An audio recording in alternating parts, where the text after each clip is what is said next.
Let's start. So what we have done yesterday and on Friday, so we covered 7 lectures, and today we are going to cover the remaining 3, and we'll talk about the course project, which is also posted on Moodle, but for that let's wait for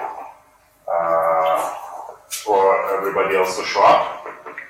So what I'll probably do, so I'll probably go to lecture 9 and after we'll get back to lecture 8, advanced machine learning, because that's where we really spend most of the time today on the advanced machine learning, going beyond regression, going beyond linear regression, logistic regression, looking at decision trees and neural nets mostly, and that will be pretty much more than half a day today. So these two will be a bit less than half a day today, and those topics are typically easier, so I'll probably start with optimization modeling. That's today in the morning, and after that we'll get to machine learning probably in a couple of hours. So that's machine learning. That's a hardcore stuff.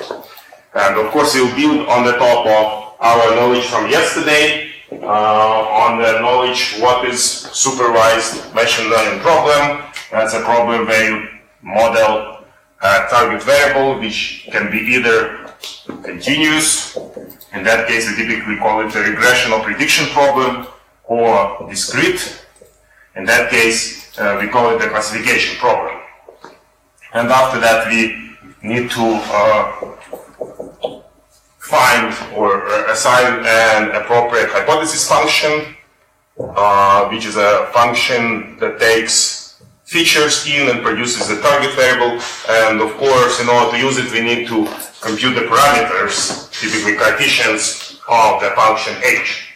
So that's all what we were doing yesterday when function h was either linear regression function or logistic regression function. So today later on that can be a decision tree or a neural net. There are some other possibilities for this function as well that would not really touch that much. So k-nearest neighbors algorithm or support vector machines, there are other typical functions that I use, support vector machines and k-nearest neighbors. Algorithm well also ensembles. That's another thing that we may discuss slightly. I didn't decide if we should go there. So what you can do, this function can be a number of algorithms working together instead of just one algorithm, and that's typically called ensembles. So that's another possibility. But at the end, all what we are doing, we are trying to find an appropriate function, an appropriate algorithm that maps our inputs, our features into our output, which is the target variable. That's all. And of course, the regression function, linear logistic, was the simplest possible type of function that worked. Here, other more complex functions are decision trees, neural nets, ensembles, and these two as well. That's pretty much it. So now let's talk about optimization modeling. So we already have done a bit of optimization in this course, but for now we looked only at unconstrained optimization problems where we just minimize a function. We didn't really look much at what do we do if there are constraints in our optimization. Even so, we have seen yesterday that regularized regression problem is an optimization problem with constraints. So we were minimizing yesterday the bias function squared, and we have constraints that the variance, these values, the norm function of our coefficients theta is less or equal than the parameter, the hyperparameter epsilon. So we actually looked at optimization problems that have constraints. We just didn't discuss how do we solve those, how do we take those constraints into account. And in practice, many optimization problems have constraints. Even so, typically in machine learning, it was just minimizing the error function, whatever you call it. Error function, cost function, loss function, bias function. So, what do we do in that case? In addition, typically optimization modeling is an algorithm type of itself. So many problems outside of machine learning can be modeled with the help of optimization problems. Minimizing cost, maximizing profits for a function that can be modeled as an optimization problem. And as we always do, we start with examples. That's what we briefly have seen on Friday. So this type of problems that we write in this form, so we minimize the function. In this case, a function of two variables. This is actually a quadratic function. Here it's plot, x1, x2, the function value. And as we already know, it looks like this is a convex function. So we have positive coefficients in front of the square term. So when we take the Hessian of this function, Hessian will be 2 by 2 because it's a function of two variables. Is going to be a positive definite or positive semi-definite. What that means that without any constraints, we can find a unique global minimum of that function. And actually, in this case, it's going to be this. So how do we find this minimum? We discussed a number of algorithms, and because it's a quadratic function, what we can do, we can actually take the gradient, solve it for being equal to 0, and that's going to be our solution. So in this case, if we take the gradient, that's a function of two variables, so the gradient is 2x1 plus 2 and 4x2 plus 3 being equal to 0. We need to solve this system of linear equations, and here we are lucky because the gradient of the quadratic function is just a linear function. So we need to solve this system of linear equations, and we find that this is the system equal to 0 for x2 plus 3 equal to 0, and it's very easy in this case. x1 is equal to minus 1, x2 is equal to minus 3 over 4. So, and that's really our optimal solution. x1 star, the optimal solution is equal to minus 1, x2 star is equal to minus 0.75. So if you look at it, this is minus 1 in coordinate x1 and minus 0.75 in coordinate x2. And the function value is equal to minus 2.125. So the function value at the optimum is equal to minus 2.125. That's pretty much all what is happening here. Very easy if our function is nicely working. Satisfy all these three properties that we are going back and back every day. Satisfies continuity, satisfies differentiability, and is convex. So we can find this unique global minimum in many cases in a very simple way. In this case, they are lucky because the gradient of the quadratic function is linear. So if we had a nonlinear function, the gradient of nonlinear function is a nonlinear function, and we need to solve a system of nonlinear equations in that case, and that's what we have to do with one of those three favorite algorithms: Newton, quasi-Newton, and gradient descent. So here, pretty much because the gradient is linear, so the Newton algorithm will converge in one iteration, and that's pretty much what we have done. That's an equivalent step. So we take one step of the Newton method and we immediately find the solution, just because of a special type of the function. And that's the optimal point. In practice, we typically have constraints to our optimization problems, and in that case, our optimization algorithm needs to take those constraints into account. But before we even go there, we always start with visualizing both our function and constraints. So what is x1 and x2 is greater than 0? We plot the line x2 equal to 0, x1 equal to 0, greater equal will be on this side. x2 less equal than 3, so this is the line x2 equal to 3, so we should be on this side. 2x1 plus x2 less equal than 10, that's the line is equality, we should be on this side, and it's less equal than 10, and x1 plus 2x2 less equal than 8, so this line we should be on this side. So this is our feasible region, and it's an intersection of the half planes in this case. Again, as you see, actually constraints are very easy. Those are linear constraints. Because we have linear constraints, the feasible region is also convex. Why? Because each of the constraints is a convex set.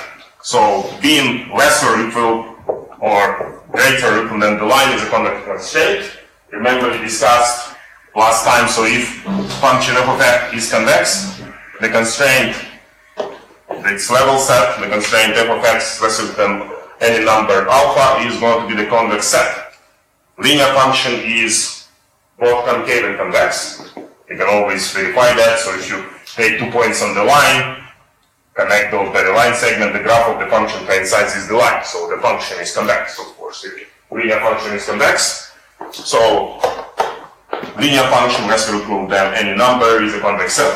That's actually called the half plane. And after that we have another linear function, and the intersection of the two convex sets is a convex set. In this case we have the intersection of what, 5 convex sets, and we get the convex set, which is called the polyhedron or the polygon. This so that's very, very easy if our constraints are convex, and this is even easier if our constraints are linear. So that's a special, very nice case, and in most cases when you do the modeling, you will try to model your constraints as simple as possible if it works. So linear is the ideal case. If you really need to incorporate constraints, you would like those constraints to be linear. If you cannot incorporate linear constraints, you would like constraints to be convex quadratic. If you cannot do convex quadratic, you try those to be convex non-linear.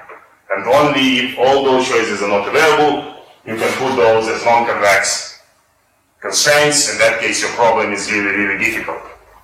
So, for our constraint optimization, we would like both our objective function to be convex and all our constraints to be convex sets. Where do we get these constraints?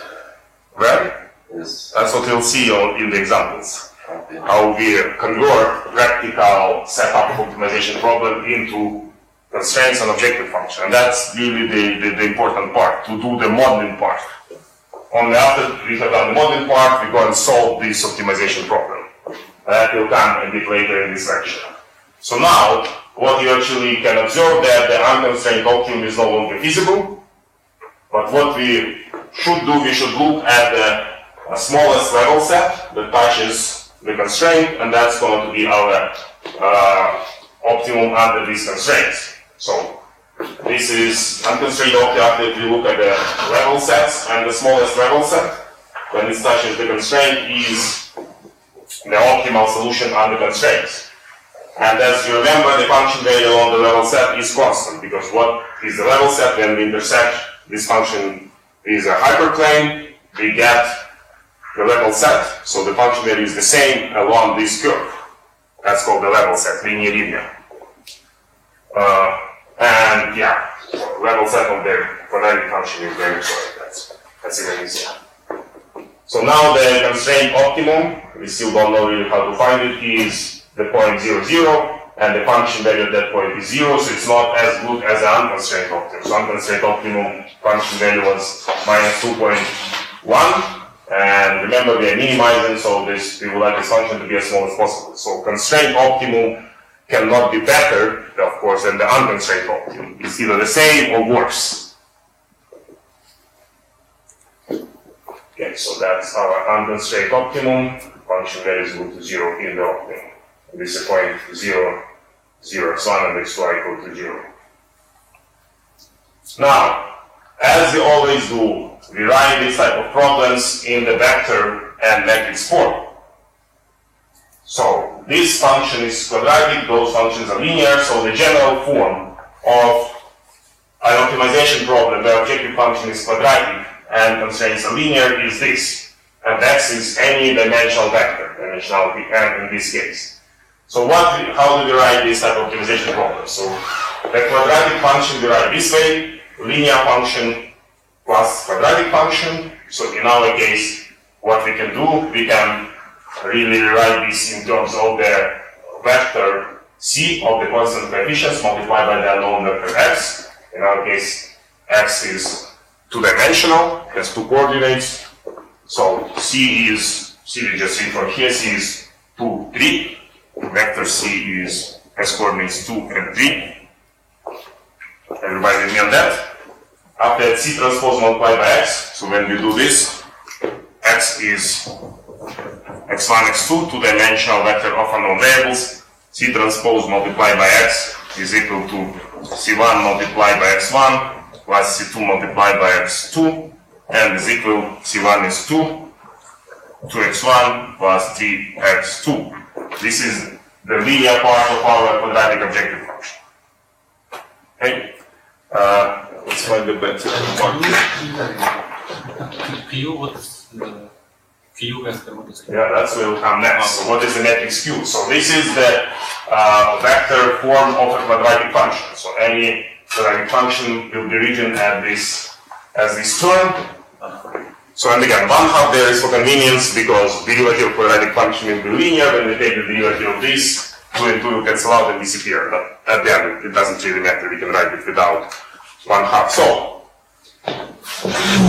So what is x transpose 1/2 multiplied by the matrix of the coefficients q multiplied by x. So in our case, x is two-dimensional, and there are no cross terms, so there is no x1 multiplied by x2. So we know that for this matrix q, which is 2 by 2, definitely, so this coordinates are 0 on the main diagonals because we are not multiplying x1 by x2.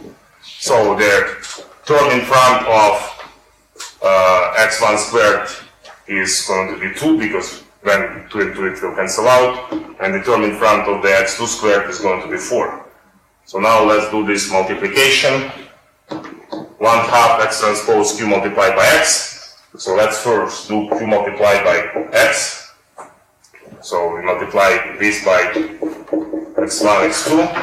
So far we do it 2 multiplied by x1 plus 0 multiplied by x2. So this is just 2. And after 0 multiplied by x1 plus 1 multiplied by x2 is just 4. Now we need to pre-multiply this by 1/2 x transpose. So what is x transpose is x1, x2. When we transpose it becomes the row vector from the column vector multiplied by 2, 4. So when we multiply we get 2x1 plus 4x2. 2x1, sorry, I forgot this. So 2x1 multiplied by x1, we get 2x1 squared plus 4x2 squared. And because there is also this 1/2, which we need to put there, so we'll get 1 here and we'll get 2 there. And that's exactly this part of our quadratic function.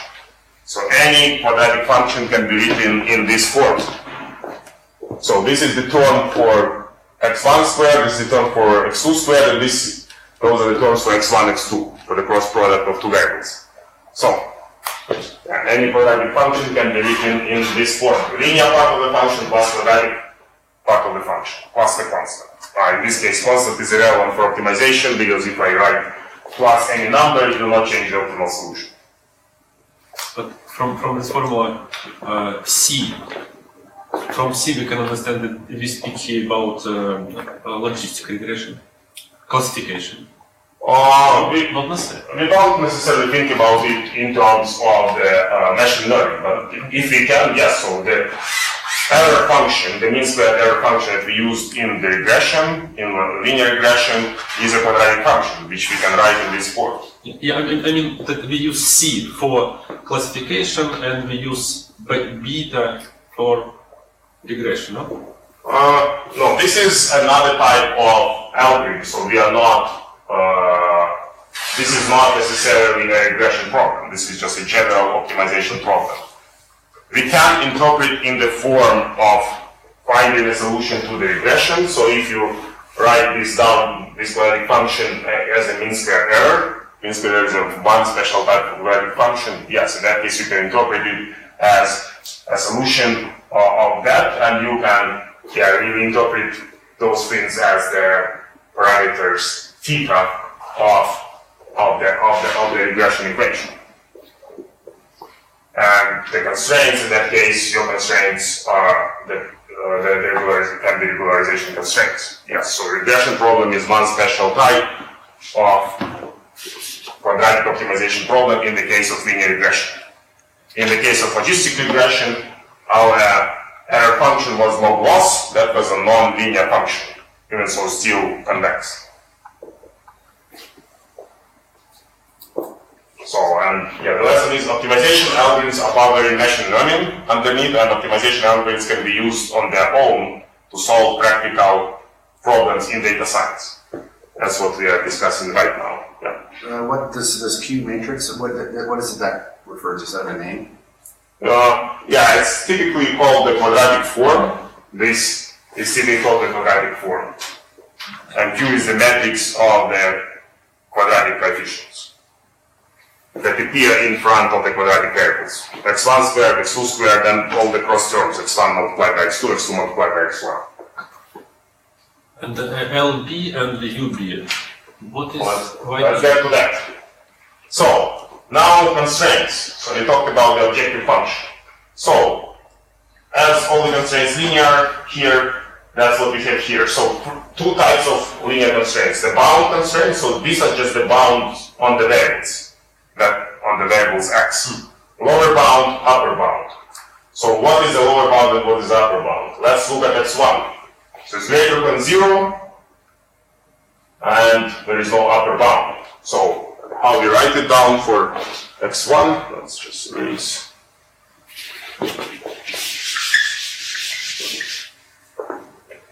So what we have? x1 is greater than 0. How we rewrite it? x1 greater than 0, and there is no upper bound. As there is no upper bound, you put plus infinity.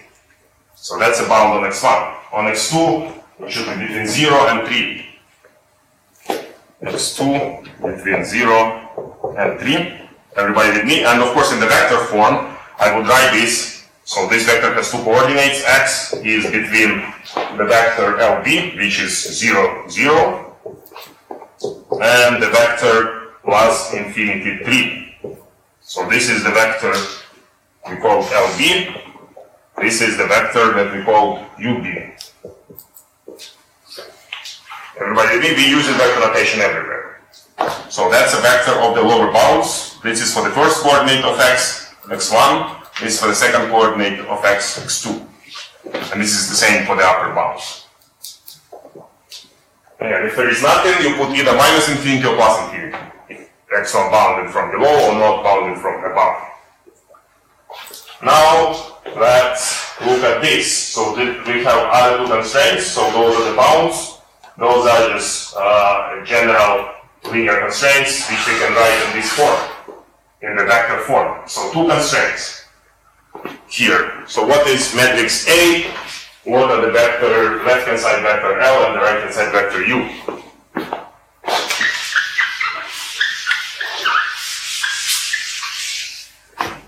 Okay, so matrix A is just the matrix of the coefficients here. As we have two constraints, matrix A has two rows, and as we have two variables, matrix A has two columns. So it's a 2 by 2 matrix. With the coefficients 1, 2, 2, 1.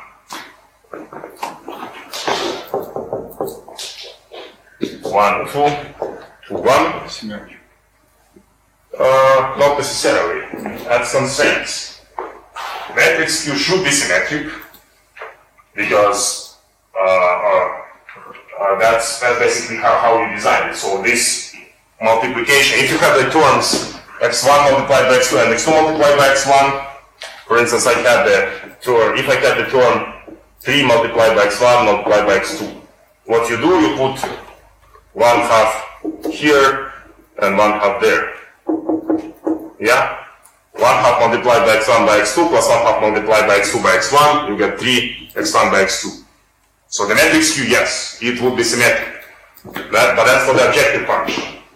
For the constraints, matrix A can be anything, and it really does. We could have had 3 there. So in that case, it would be 3 here, and not 1. Yeah, in this case, it happened to be symmetric, but not necessarily in general. One row is one variable. One column is one variable, so this corresponds to x1, this corresponds to x2. Each row corresponds to the constraint. So this is the first constraint, this is the second constraint. But when we develop these constraints, here you have one row, one variable. Yes, for the bounds, yes. Each coordinate of this vector corresponds to the variable. Here each row corresponds to a constraint. So now let's look what is U. U is 8, 10. That's a vector of the right hand side, 8, 10. And there is nothing from the left hand side, so L will be minus infinity, minus infinity.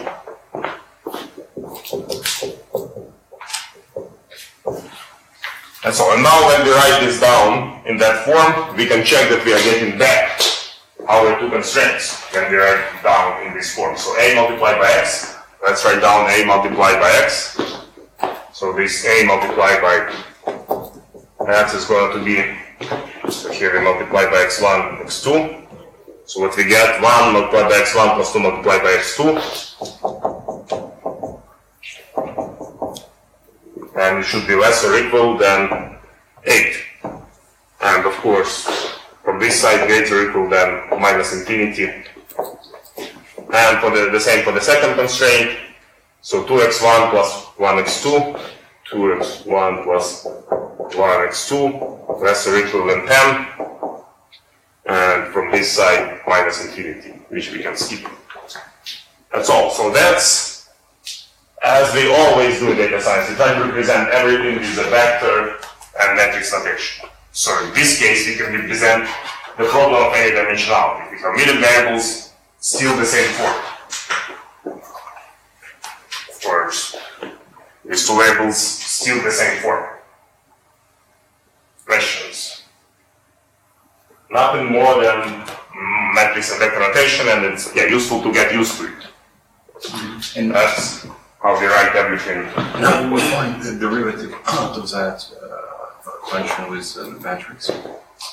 Yeah, so basically, you can try to define it, but at the end, the derivative will be with respect to each of the coordinates of the vector x, x1, x2, and so on. So the gradient vector is the derivative with respect to each of the vertices of vector x, so it's the same gradient vector as before.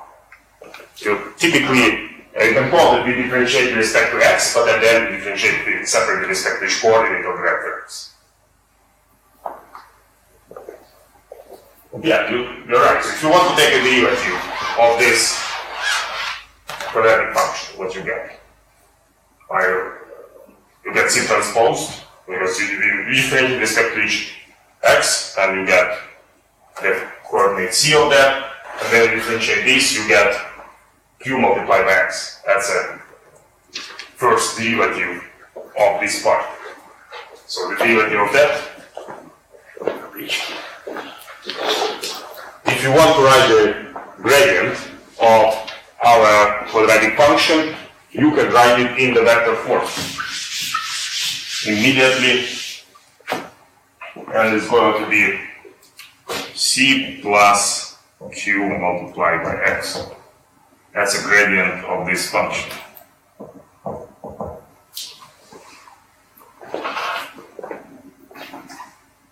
Now, here what you do when you define the linear function, all what remains are the coefficients of that linear function, so we get C. Yeah?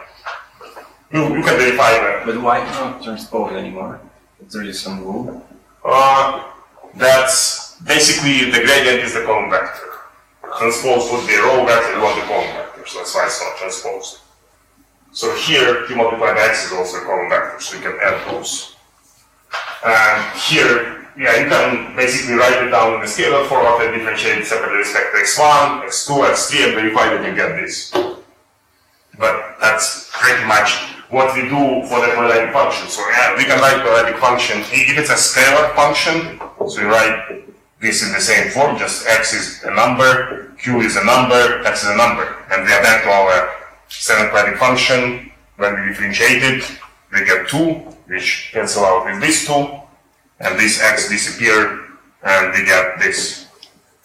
So there, if we write the function 1/2 multiplied by x multiplied by 5 multiplied by x and differentiate it, so this is x squared. So you get 2 and 2, it cancels out, and you get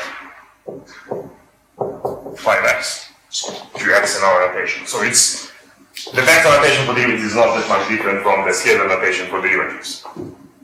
Just you need to do it one by one, each coordinate of a gradient, but later on you can write the gradient in this form for the quadratic function. What's another interesting thing? So if you compute the Hessian of a quadratic function, so you need to differentiate this one more time. What is the derivative of a constant? 0. What is the derivative of a linear function? Just the coefficient. Yeah, so the gradient of quadratic function is actually this matrix Q.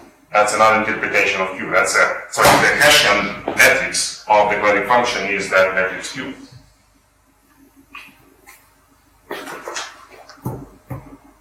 That's very easy. So for quadratic function, you don't need even to compute the Hessian. You just read it from the function. So matrix of the second partial derivatives is Q itself.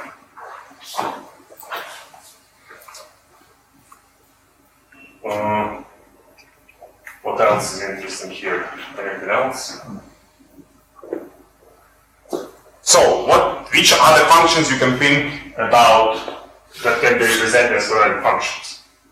So we have seen yesterday one function in linear regression that can be represented as quadratic function. So the mean square error is quadratic function. Yeah. Anything else that you can think about? Any other interesting quadratic functions you have seen in life? So in statistical course, you talked about variance. Variance is actually a quadratic function. Yeah. And we talked about the mean. Mean is actually a linear function. The average is a linear function. Yeah, we sum up all x's, divide by the number of x's, that's a linear function. So there are many actually interesting functions, as we'll see a bit later, that can be represented as linear or quadratic. Not always enough. In some cases, we need to go to nonlinear. Like yesterday, for logistic regression, we had to abandon the quadratic function because it was not convex, and we take quadratic function of the logistic function. That was not convex. So we had to go to a log loss function, which is a nonlinear function, but it's convex. And that was the trick for us. So, the lesson is very simple. So when we do our optimization modeling, we try to make our functions as simple as possible. Ideally linear. If we cannot do linear, we go to convex quadratic. If we cannot do convex quadratic, we go to convex nonlinear. If we cannot do convex nonlinear, we go to non-convex, which is the worst case, but what you can do if you still have only option to model. So people write papers about possible reformulations of practical problems in the simplest form possible, if possible. And we'll see those examples. As again, optimization modeling by itself is a special type of algorithms in data science, and optimization also powers machine learning, as we have seen yesterday, and we'll see more today. That's basically two uses of optimization. So many people would say probably that optimization is the main algorithm in data science, because it's used by its own for modeling, and it powers machine learning underneath, where you minimize the error function. And the error function is just one special function that you minimize. Can you list down all of the algorithms? We'll get to that. We'll not cover all of those, but we'll cover some of the algorithm for constraint optimization. We have seen three algorithms for unconstrained optimization: Newton, quasi-Newton, gradient descent. But those are the algorithms when you do not have constraints. Now you have constraints, we'll talk about the algorithms. We also talked about yesterday about multi-objective optimization. You may have more than one objective function. Yesterday when we talked about bias, variance trade-off, we had two objective functions: minimizing bias, minimizing variance. So, in practice, many optimization problems have multiple objectives. Example, so when we select among the project, we minimize the project cost and minimize the marginal impact of the project. Or in finance, we minimize portfolio risk and maximize portfolio return. Multiple objectives.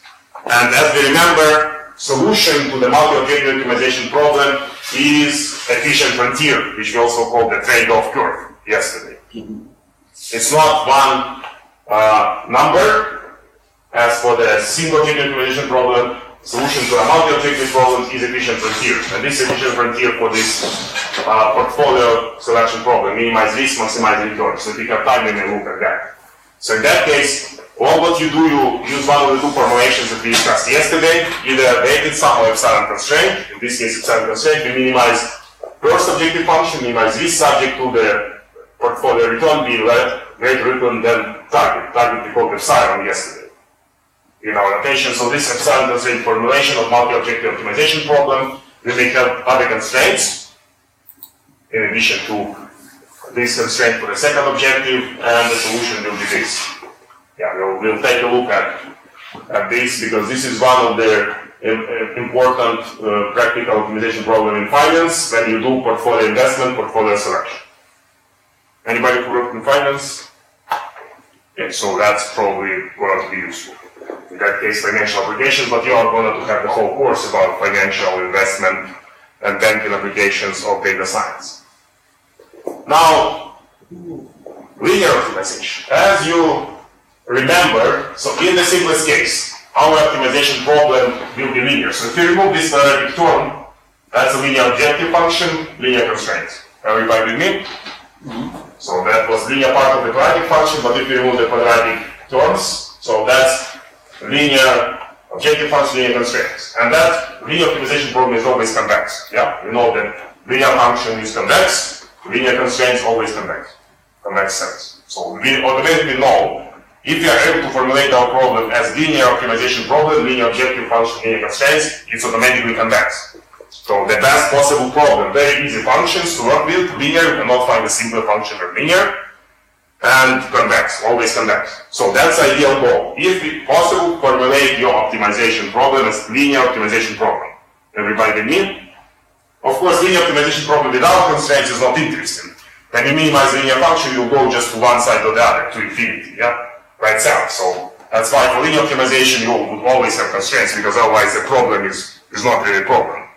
So if you're minimizing along this line, you will go to minus infinity, or plus infinity, for instance. So if you maximize along the line, you will go to minus infinity. So nothing interesting by itself. So linear optimization problem will always have constraints, otherwise it's not useful.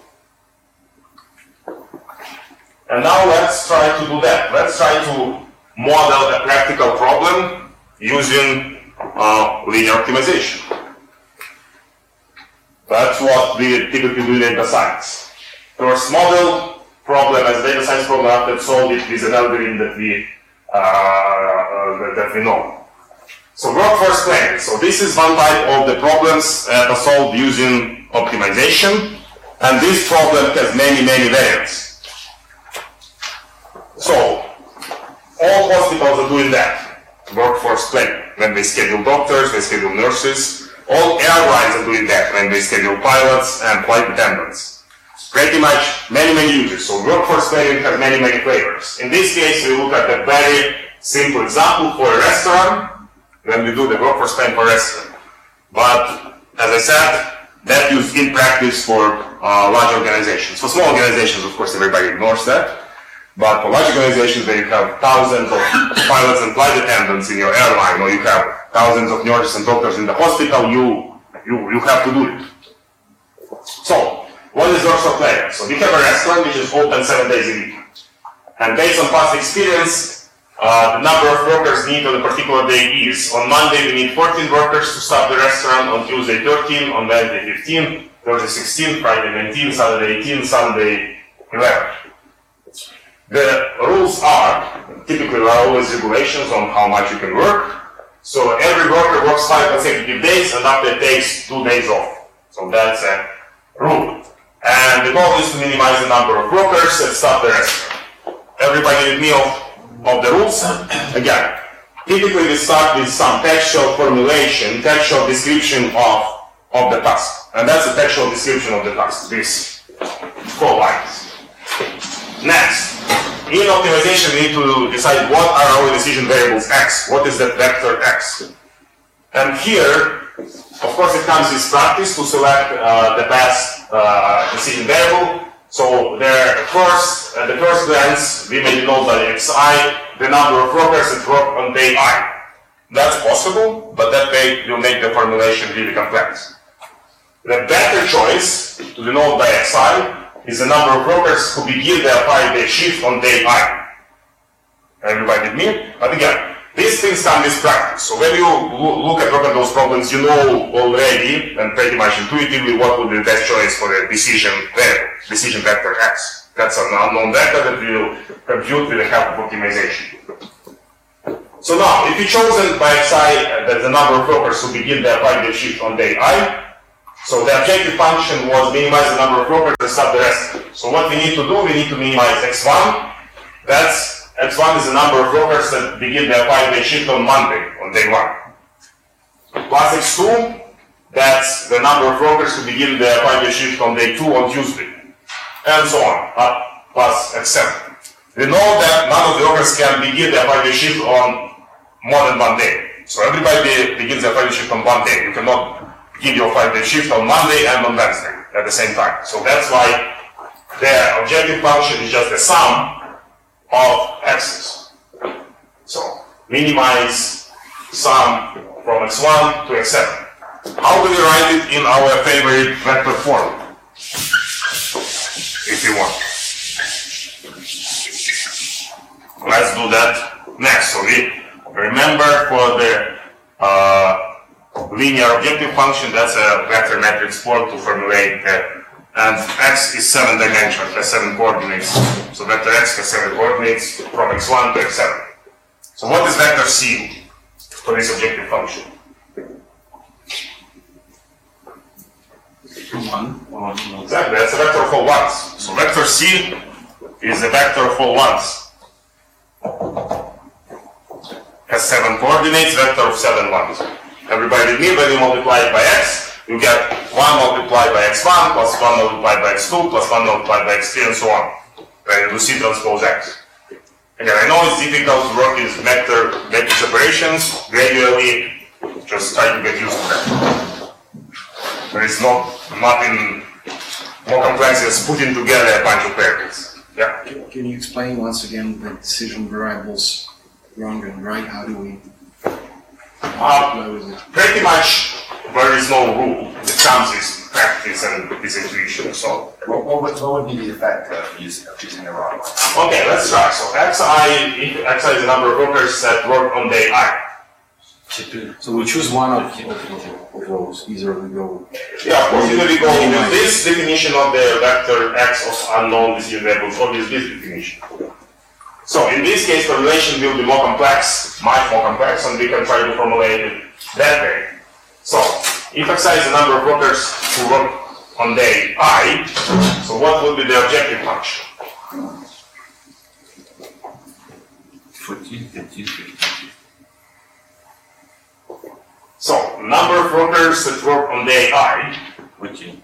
is our decision. So x1 is the number of workers that work on Monday, x2 is the number of workers that work on Tuesday, and so on. But what happens? Some people work on both on Monday and Tuesday. How would you differentiate those with this definition of decision variables?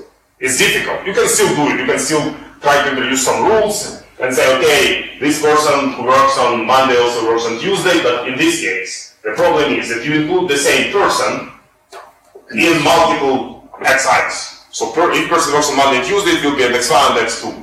And you need to start to introduce some additional variables to distinguish between this person and x1 and x2. These variables will not be independent then. Exactly. So those variables will not be independent, or independent is not probably the right word.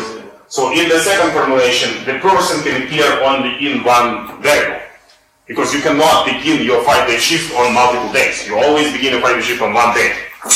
So you are uniquely assigned to one of the xi's in the second case. And that's probably the simplest explanation why going this way is not good. Because it's not a unique definition of where the person belongs.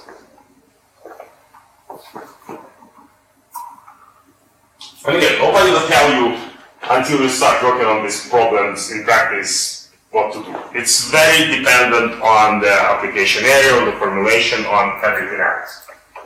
That's why all what we can do is to practice. Work on practical projects in data science, anywhere you want, or anywhere you can. At work, as a hobby, do your own startup at your company.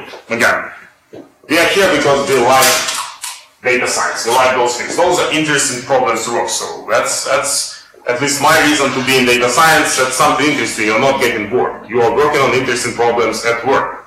So if I go and work for, I don't know, for a routine job, I'm getting bored. I don't like that. And as most of us. So we want our work to be interesting. That's my definition of the career goals. Should be interesting and well paid. But data science is automatically well paid. AI is automatically well paid. You cannot be underpaid in this area. So you will go and find another job in that case where it pays more. So that's why that is not a problem in data science. Any AI data professional is going to be well paid. Automatically, because there is a competition for such people. If you are not well paid, you go and find another company where you are getting paid much better, or you move to another country where you paid much better. Actually, let's look at that's another problem that I wanted to show you, and at some point, probably during the break, we should go and check what salaries we can expect. So if you go to this URL, that's another project that we did with my students. BS-salary. So you can model your salary as a data professional. So we did that using the Kaggle data set. So Kaggle has a survey of data scientists. So they are running it for 3 years, 2017, 2018, and just released 2019, whereby basically you go and answer a bunch of questions about which industry you work, what types of technologies you use, which programming languages you use. So we have around probably 100 features that we have in data set, and they have around 20,000 people, 20,000 examples who fill that survey. And what we do with students, we model your salary based on your features. So you can go on your phone and check what will be your salary as a data professional. So we'll probably review that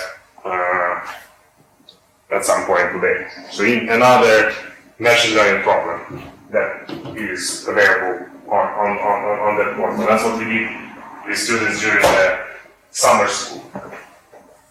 Okay, coming back to that. So we formulated the objective function. Now, next step, bounds or variables, adaptive constraints. So 3 components. So as we have seen, what was it? Objective function, bounds and variables, other linear constraints. So, now, what are the bounds and variables? Each exercise should be greater than 0. Exercise the number of progress at the beginning of the on day I that cannot be smaller than 0. That number cannot be negative from the definition. So we need to put these bound constraints. Each vector x should be between 0 and plus infinity. That's going to be our bound constraints.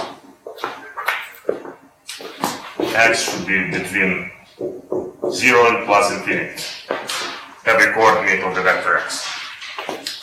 Now, how about constraints? So let's try to formulate constraints. Consider the constraint for Monday is starting level of 14. So Monday, it's required that the starting level is 14 people. So now let's figure out who works on Monday. Of course, those who start their shift on Monday, that's X1, they work on Monday. Those who start their 5-day shift on Tuesday do not work on Monday because that's their day off. They work on Tuesday, Wednesday, Thursday, Friday, and Saturday. They take Sunday and Monday day off. They don't work on Mondays. Those who start their 5-day shift on Wednesday also do not work on Monday because that's their day off. But people who start on Thursday work on Monday. People who start on Friday, Saturday, and Sunday work on Monday. Everybody with me? Yeah. Mm-hmm. So the total, the people who work on Monday are people who started on Monday. We do not have people who started on Tuesday and Wednesday. We don't have extra XD because those do not work on Monday. That's their day off. People who start on Thursday work on Monday. People who start on Friday work on Monday. People who started on Saturday work on Monday. People who started on Sunday work on Monday. And the number of those people should be greater than 14. Greater equal than the starting level. Cannot be smaller than 14. That's a constraint. Okay, so we formulate our first constraint for the starting level of Monday. Now we need to go for each day of the week and formulate a similar constraint for Tuesday, Wednesday, Thursday, Friday, Saturday, and Sunday.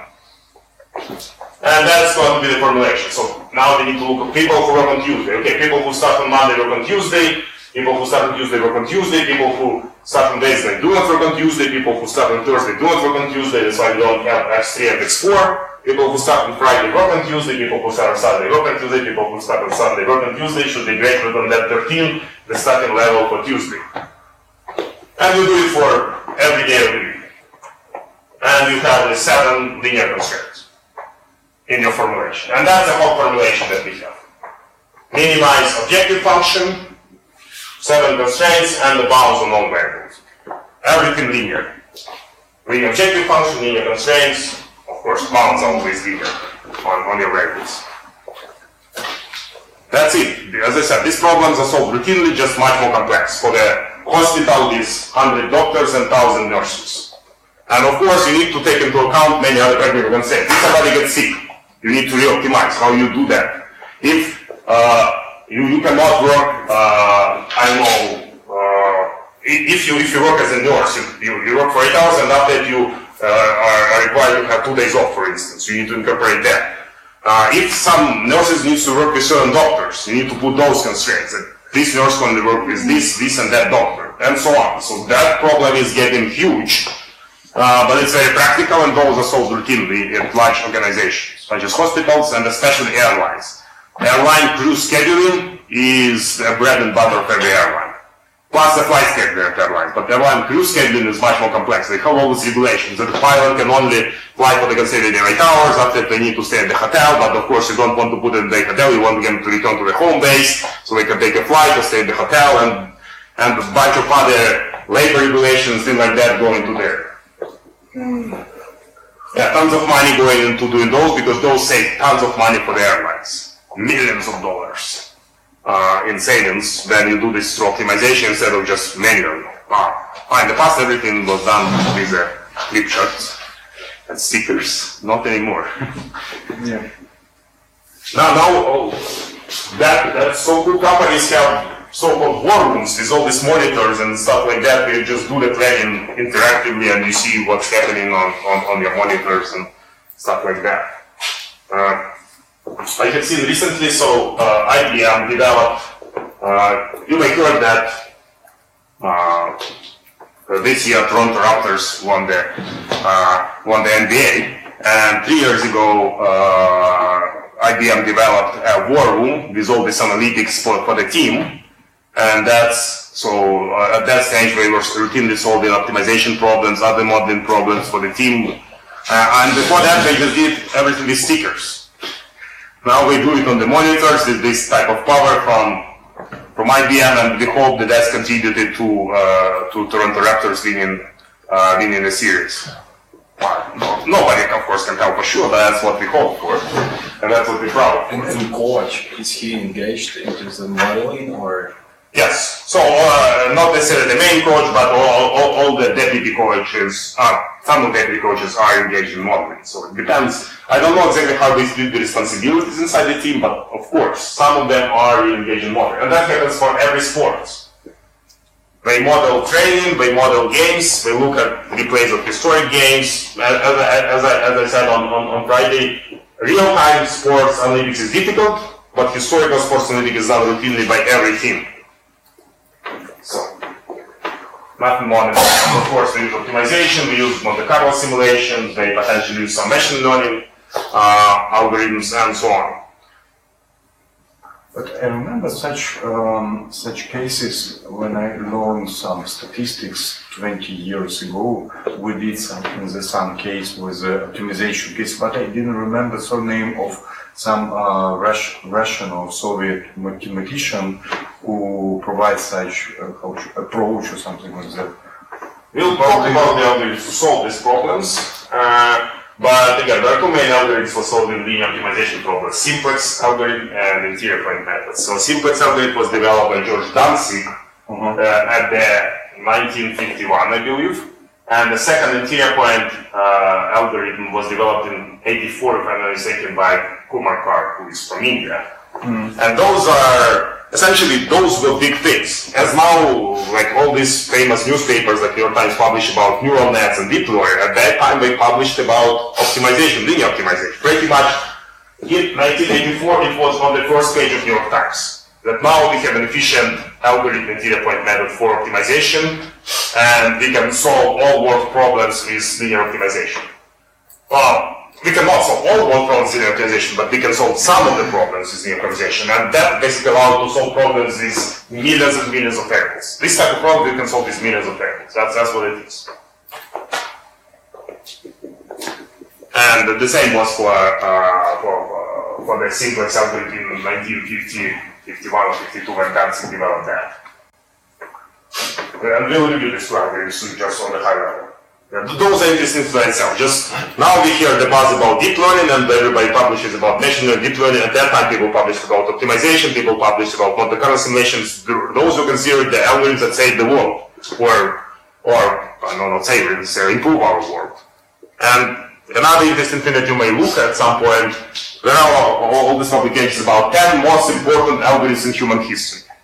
If you read those, so Newton algorithm is there. Newton is considered that is one of the 10 most important algorithms. Simplex algorithm that we will review for linear optimization. FFT, fast Fourier transform. That's if you work in signal processing, sound, audio, stuff like that. That's one of the very important. JPEG. Anybody heard of JPEG? Image compression. And then tag for videos.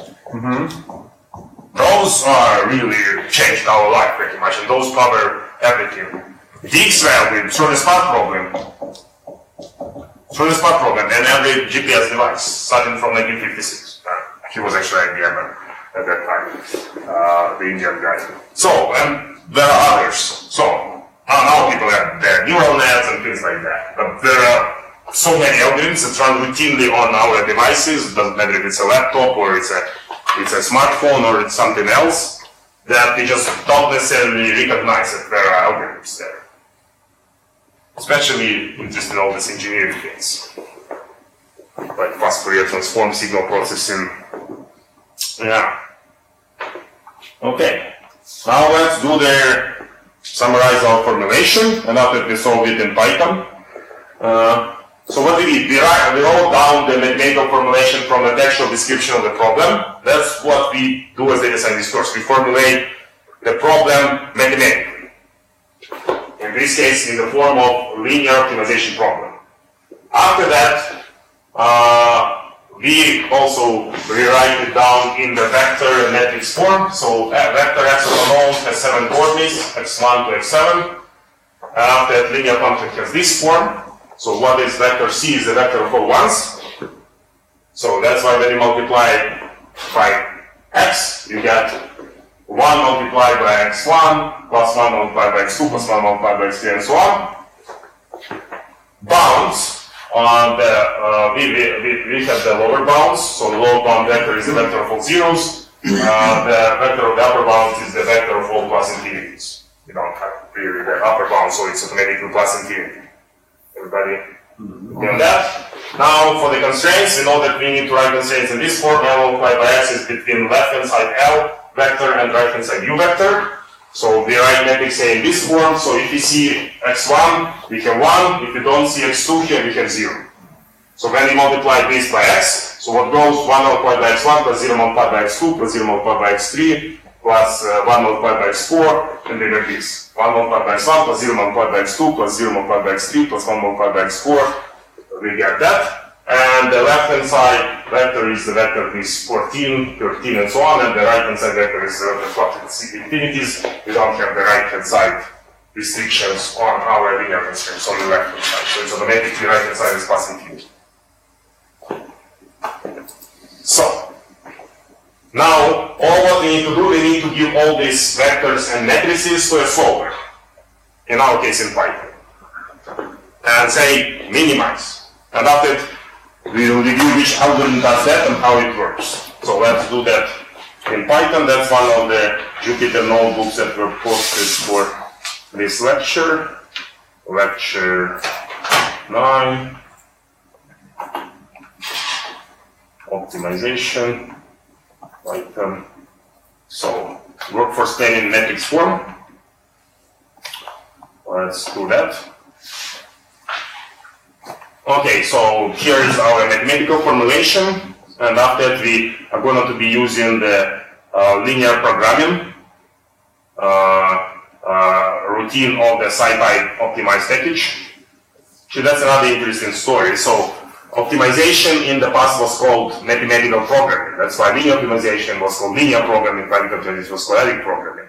That was in the times when programming as we know it today didn't exist. So that's why that was called programming. Optimization was called programming. And after that, with the advance of coding, programming, people started getting replace this programming, mathematical programming with the term optimization. So now people, instead of calling it linear programming, they now call it linear optimization. But it's still, you see how history is still there. So the subroutine is called linear programming, which is linear optimization right now.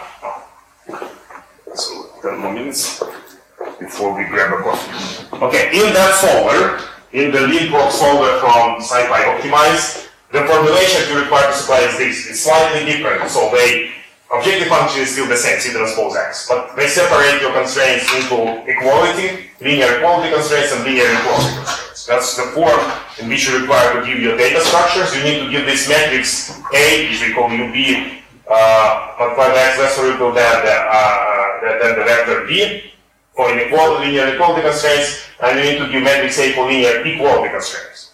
Again, so now we need to read the documentation for the solver and understand that, okay, all our constraints are inequality constraints, so these matrices are just zeros. We don't have linear equality constraints in our case. Another thing we consider, you see all our constraints are greater or equal than number, here it's lesser or equal. So what do? We multiply both sides by -1. We multiply this by -1, multiply this by -1, and in that case the sign changes to lesser or equal, yeah? So here what we have -x3, -x4, -x5, -x6, -x7, less or equal than -11. So we need to change that. Again, different solvers have slightly different structures that we need to give to them. Okay, now let's do these matrices, and we do those in NumPy. So we just define the NumPy array for the matrix A, U, B. This is this matrix, and as I said, we need to multiply everything by -1. There. So instead of ones, we'll have -1s. So the same for the vector B. You just type it, -1, or you... You can do it in a loop if you want. So that's again, because it's a problem with 7 variables, it was easier to just type it. Otherwise, you will have some special rules, and you will have some special function that will just populate the matrices and vectors here. Of course, you know, for 7 variables you can do it, but if you would have, I don't know, more variables, you just need to do it in a loop, and you need to develop the logic that automatically creates those matrices and vectors. That's what is typically done. Yeah, these millions of variables, you cannot type it. Put everything in the loop, or everything with matrix operations. Okay, so the vector B is now, again, we have to multiply by -1 everything. The vector C is the vector of all ones, nothing like that, we just call the LeanProg function, giving it the vector C, the vector of the coefficients of the linear function in the objective function. There is no equality linear constraints, we put none for the equality. For the inequality constraints, we put our matrices. For the bounds on variables, we know that our variables should be between 0 and +infinity, so this is a notation between 0 and none means +infinity in this case, so there is no upper bound, which is automatically +infinity. And for the method, it uses simplex algorithm, which we'll review after the break probably. So now it's getting solved, and you get the optimal solution. So your optimal vector is x1 is equal to 4, x2 is equal to 7, and so on. So what it means? There are 4 people who start their 5-day shift on Monday, there are 7 people who start their 5-day shift on Tuesday, there is 1 person who start 5-day shift on Wednesday, and for instance 0 people start their 5-day shift on Sunday. So total number of people that need to start restaurants is 22. That's the value of the objective function. So that's a minimum number of people that you need to hire in your restaurant to satisfy these constraints. And minimize the objective function. So they're the cheapest. So it's essentially minimizing cost of operating the restaurant in terms of the staffing. And you can verify that you really satisfy all the constraints. You see the constraints for greater or equal, so in some cases all satisfied exactly, in some cases you have more than the requirement, because you just cannot do anything about that. I believe here was it 1918, so what was the requirement? Actually, pretty much maybe everywhere it's satisfied at the bound 15. No, 17, yeah, that's right. For people who, for the starting on Tuesday, the minimum was 13, but in order to, So you should have but you need to, you basically get 17. you have a special on Tuesday. Yeah, Bringing more people on. But that's the best what you can do. You cannot understand your essence, so you put greater equal constraint. You need to have that exact number of people or more. Happy Tuesday. Happy Tuesday. Happy Tuesday. Happy hour for drinks. That's what we'll have today is this ice wine. So I guess as we are in an informal situation, they're allowed to show this. But we'll have ice wine. That's a Canadian stuff. We'll try after the classes today. Another interesting story. There are so many interesting stories what related to data science and outside. So when the Canadian guy who initially proposed that started marketing that, that was like 30, 40 years ago, yeah, probably. Everybody said that he's crazy. Ice wine, who needs ice wine? So, and how you make ice wine? So essentially, you need to have a climate where you can grow grapes, and you need to have a climate where the temperature drops to like -10 at winter. So you harvest, you let grapes grow or stay for at least 1-2 weeks when the temperature is freezing, -10. After you harvest those, and you make wine which is naturally sweet. Very, very sweet. And that's what he was doing, because there are only a couple of places in the world where you can grow wines because of grapes, because of microclimate, and then there are such temperatures that you can harvest though at -10. Canada, mostly in the Niagara region, and there is a place in Germany, as I understand. Yes, it's a famous, method to do such wine, and I think some producers from Germany or Austria also. Yeah, they do it. That's the second region where we do it. And Expensive. because in other countries they just try to avoid that, because if the temperature do not drop and fall below zero, your grapes will go rotten. That's all. But you just lose all the harvest, so nobody wants to risk.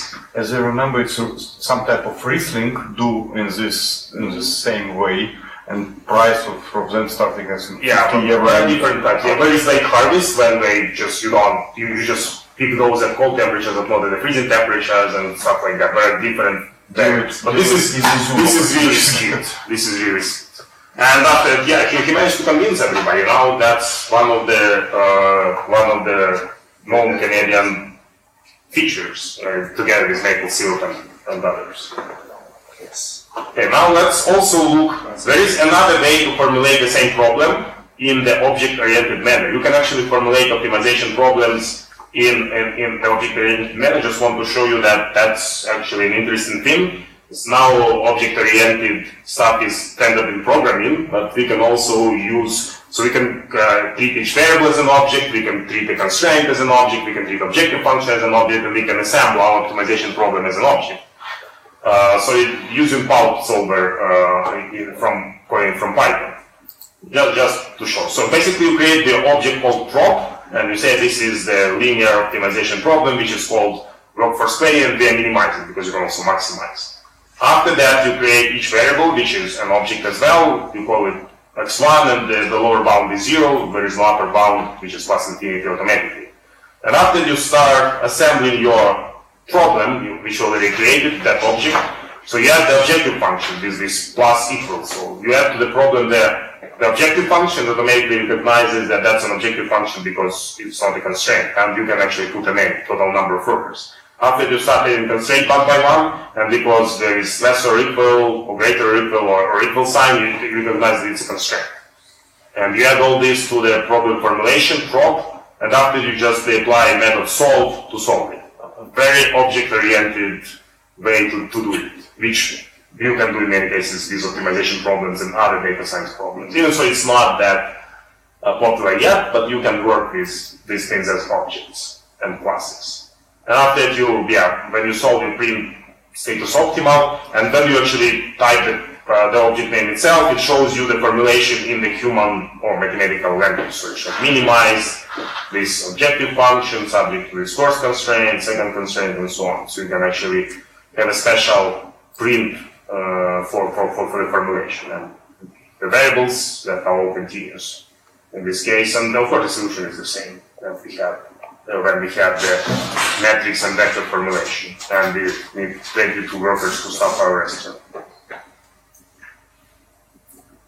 Okay, and where did we stay that we cannot take 1.5 people, for example? I mean, Oh yeah. How did you know that it's integers? So it is continuous, but but it's still discrete. Yeah, that's a good question. So, can this be discrete? It should be discrete. Yeah. No, discrete. Can this be? Can we get a non-integer answers x1, x2, x3? And what that would mean? Actually, potentially you can, but what you will do in that is you will just round it up in this case. So it just happens to come up with round numbers? Here actually, because all your constraints are like that, you will get integer numbers, but there is no restriction saying in the program that you should get integer numbers. And that's a hidden trick in this problem. And if you would get, again, the only way for you to get that is if you start putting non-integers there as constraints. And in that case, yeah, what we will do if you get that you need, I don't know, 6.7 people who start their 5-day shift on Sunday, you will round it to 7. You will round it up. It will not happen in this formulation, but yes, there is nothing really saying. So all what we say that all our variables should be greater than 0, but we don't put any restriction that those should be integers. And yeah, that's another hidden trick. And then to fasting, yeah, that's. Where to find? So we need to read through the documentation of a certain library, yeah? How to Exactly. So when you use solvers, and we say the bulk solver, the only way is just to read the documentation. So what data structure it requires, look at examples, and so on. Yeah, that's true for every Python library. So and for Python programming in general. What I do if I don't remember, I just look it up on the internet, and typically you find an answer on Stack Overflow. The same for SkyPy. So we need to read through documentation just to get that we should input negative numbers just for. Yeah, exactly. Or you find an example. That's another way. So you know, typically in IT we never read documentation unless it's completely necessary. We just try to experiment to find an example and make it work. That's another interesting thing for people working in IT. Reading documentation is the last resort. When you cannot figure out any other way by experimenting or by finding an example. So that's the stop for the break. And after we look at another interesting optimization problem, the raw design language, which I borrowed from my colleagues actually at British Columbia, at UBC.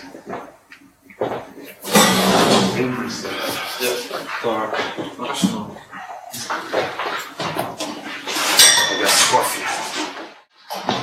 Okay, let's continue. So it's easier than machine learning, so more fun, probably optimization. So that's why I would like to switch before we go back to that hard advanced machine learning stuff in a couple of hours.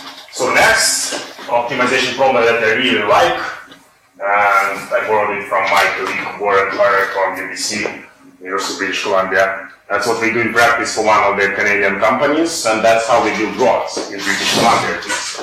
So, what is a rod design problem? So, given 2 points A and B, first you start with, basically you can build the rod this way, you can build the rod that way, and so on.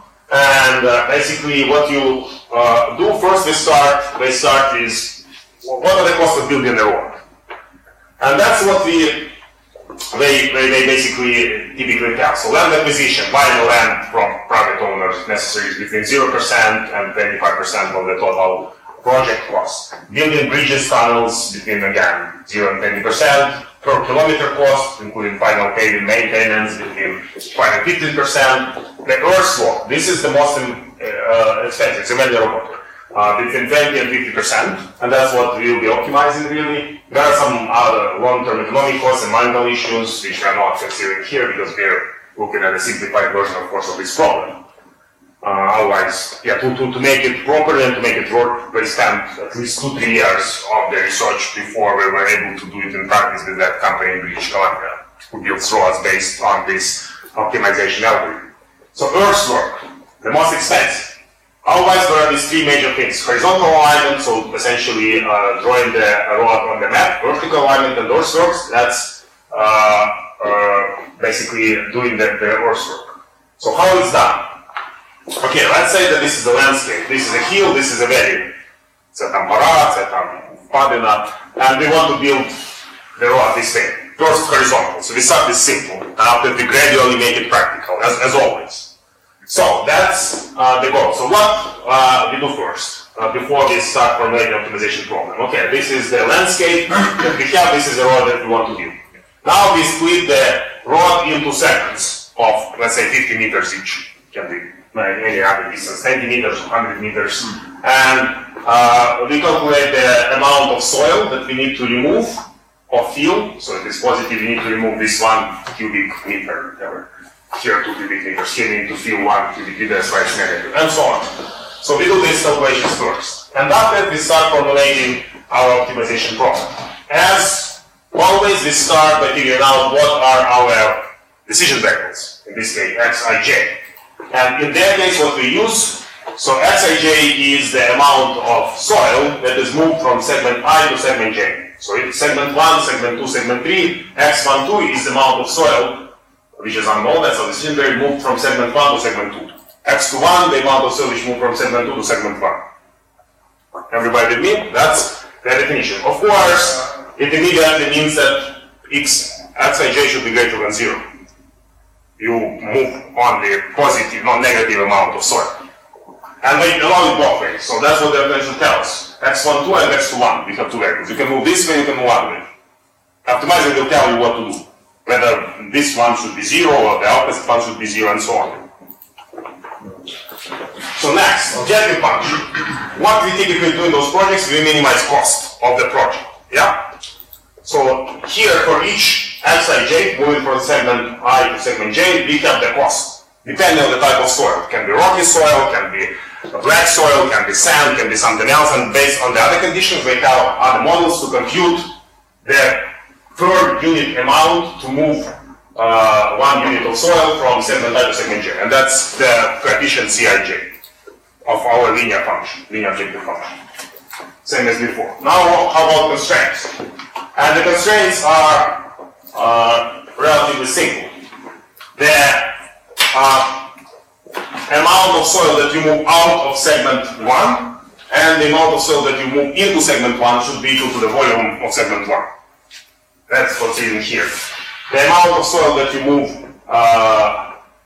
into segment J minus the amount of soil that you move out of the segment J should be equal to the volume of segment I. Equal to the volume of segment I, and the volume is known. Plus 1 meter for segment 1, plus 2 cubic meters for segment 2, and so on. That's all. This is the optimization formulation. Linear objective function, simple bounds, linear constraints. And well, that's what we may start solving, but there are some basically things that we need to improve. This is a very simplistic model that doesn't take into account some things like, for instance, why should we move it from a segment to a segment if we can dump soil on the side of the road? So we introduce special segments which we call borrow pits and base pits. So you can borrow soil on the side of the road from these virtual segments called borrow pits, and you can dump soil on the side of the road which we call virtual segments that we call base pits. Again, introduce this additional, make it more practical. Next, nobody said that the rod should be horizontal. So rod may have a curvature. Of course, there are some restrictions to the curvature, but the rod may have a curvature. So now let's incorporate that into the optimization formulation. And the problem is still the linear, because what you do when you move this line, rotate it, this volume is a linear function. When you move. So, and that's what we do. So the volume is becoming the linear function of the height, this height of that line segment. So additional type of variables, that optimization problem is still linear. Sorry. And after that, you again continue to make it more and more practical, and you solve it. But that's where I will stop for this. So this is a linear optimization problem, which is a simplistic representation of the raw design problem. Of course, they did a lot of additional practical enhancements and complications and research into this model. They spent, as I know, some 3 years in research at UBC, University of British Columbia, and after that, now one of the British Columbia companies is using that in when they're building roads in British Columbia. So, optimization problem, in this case still linear. Can be quite large, because your segments can, when you do it very, so if each segment is 10 meters, that's a large problem. So you may need to go to a bigger segments. Okay, at the high level, okay, with that. Now we'll still look at a couple of more practical optimization problems, let's overview optimization algorithms for constraint optimization. So that was our formulation, and we'll restrict the review of algorithms to mostly when we have linear objective function or linear constraints. So now let's look at that case. So this is our linear optimization problem. I just skip the bounds to make it more simple. And that's our plot of the constraints. Yeah. So we are plotting in the dimension of x1 and x2, and the third dimension is the function itself. So as always, so this is the level set of the objective function because it's linear. It's a line. The level set of linear function is linear. As you know, the level set of right function is the ellipsoid. So when the line is moving in that direction, we are improving. So we would like to move this line as high as possible, but still need to satisfy the constraints. So we have 4 constraints. First constraint says that we should be on the left side of this line. Second constraint says that we should be below this line, above this line, and to the right of this line. 4 linear inequality constraints. Intersection of those is a convex set, which we call the polygon or polyhedron, whatever. Now, that's the visualization of this formulation where we only have 2 variables, x1 and x2. Everybody with me on that? Okay, now what is the optimal solution? Take into account that we would like to move this line as up as possible to minimize the objective function. Up until it hits that right lower corner. Right up. Up that. This one? No, the right hand side one. Here? Yeah. Why? Because we can still keep moving it, and if we move here, it's still feasible. If we move here, it's still feasible. So basically, this is the optimal solution. We can, if you move right above that, it's becoming infeasible. So this vertex is an optimal solution. Now, basically, there are 2 types of algorithms, as I said, for solving linear optimization problems: interior point methods and simplex method. So what simplex method is doing, it's starting from a vertex and it's moving from one vertex to another until it finds the optimal vertex. That's the property of simplex method. We will review it in a bit more details, just a high level overview for now. Simplex, that's a simplex type method. Interior point methods, as the name says, they start from the interior of the feasible region, they move in the interior until they find an optimal solution. So we'll review those again. One immediate thing, why it's important to even differentiate between these 2. Well, you see what happens. So, the simplex is going to give you a solution exactly in the vertex. Interior point methods give you a solution in the interior. It's still in the interior. It's very close to the vertex, but it's still in the interior. So what you would see from your solver you would see something like that. Let's say that the coordinate of this vertex is, I don't know, 1, 2. The coordinate of this vertex. So that's what simplex algorithm will do. x1 is equal to 1, x2 is equal to 2.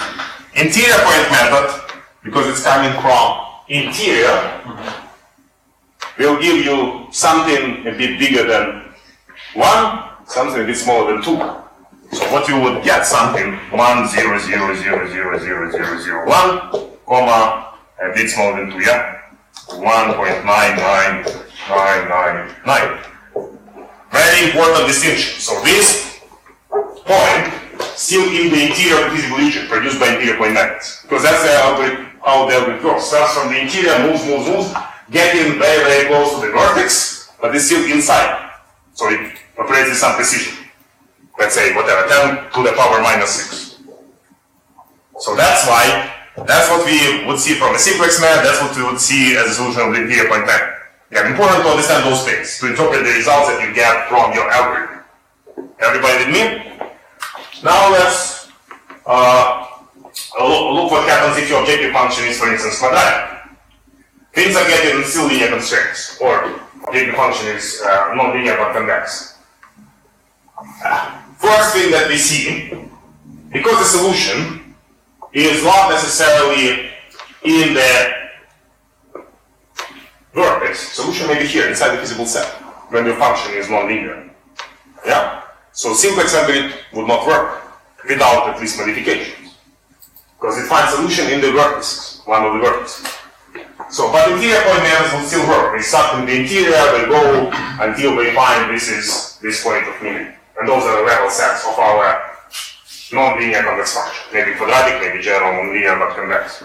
Another important lesson, so in that case, what we may try to do, we may try to modify our non-linear optimization algorithms, gradient, Newton, quasi-Newton to incorporate constraints. And there are such modifications of the algorithms, I will not go into those details, but you can modify our traditional unconstrained optimization algorithms to try to satisfy the constraints.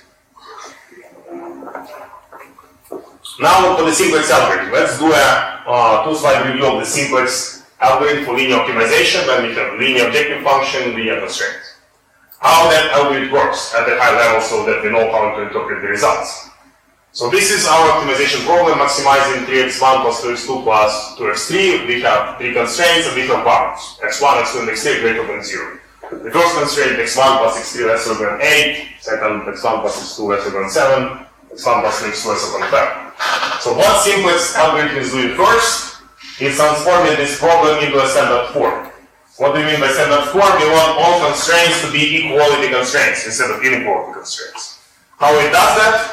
It adds additional variables to basically fill in the difference between x1 and x3 and 8. And we call that variable x4. So what we can do with the help of this additional variable, now x1 plus x3 plus x4 would be equal to 8, because x4 fills the gap between x1 plus x3 and 8 for this inequality. Yeah? We still don't know what x4 is going to be. It may be 0, it may be 1, it may be 2, it may be 3, that's why it's a variable. But this way we can transform this inequality into equality constraint. Everybody with me? And we're using this variable x4, of course x4 should be greater than 0. Should be non-negative variable. So we need to put a bound on it. The same happens for the second constraint, which was x1 plus x4 is equal to 7. We have now x1 plus x2 plus x5 is equal to 7. So 5, non-negative variable x5 fills the gap between x1 plus x2 and 7. Again, can be 0, can be 0.5, can be 1, can be 2, we still don't know, that's why x5 is a variable. We need to put a bound on it, x5 greater than 0.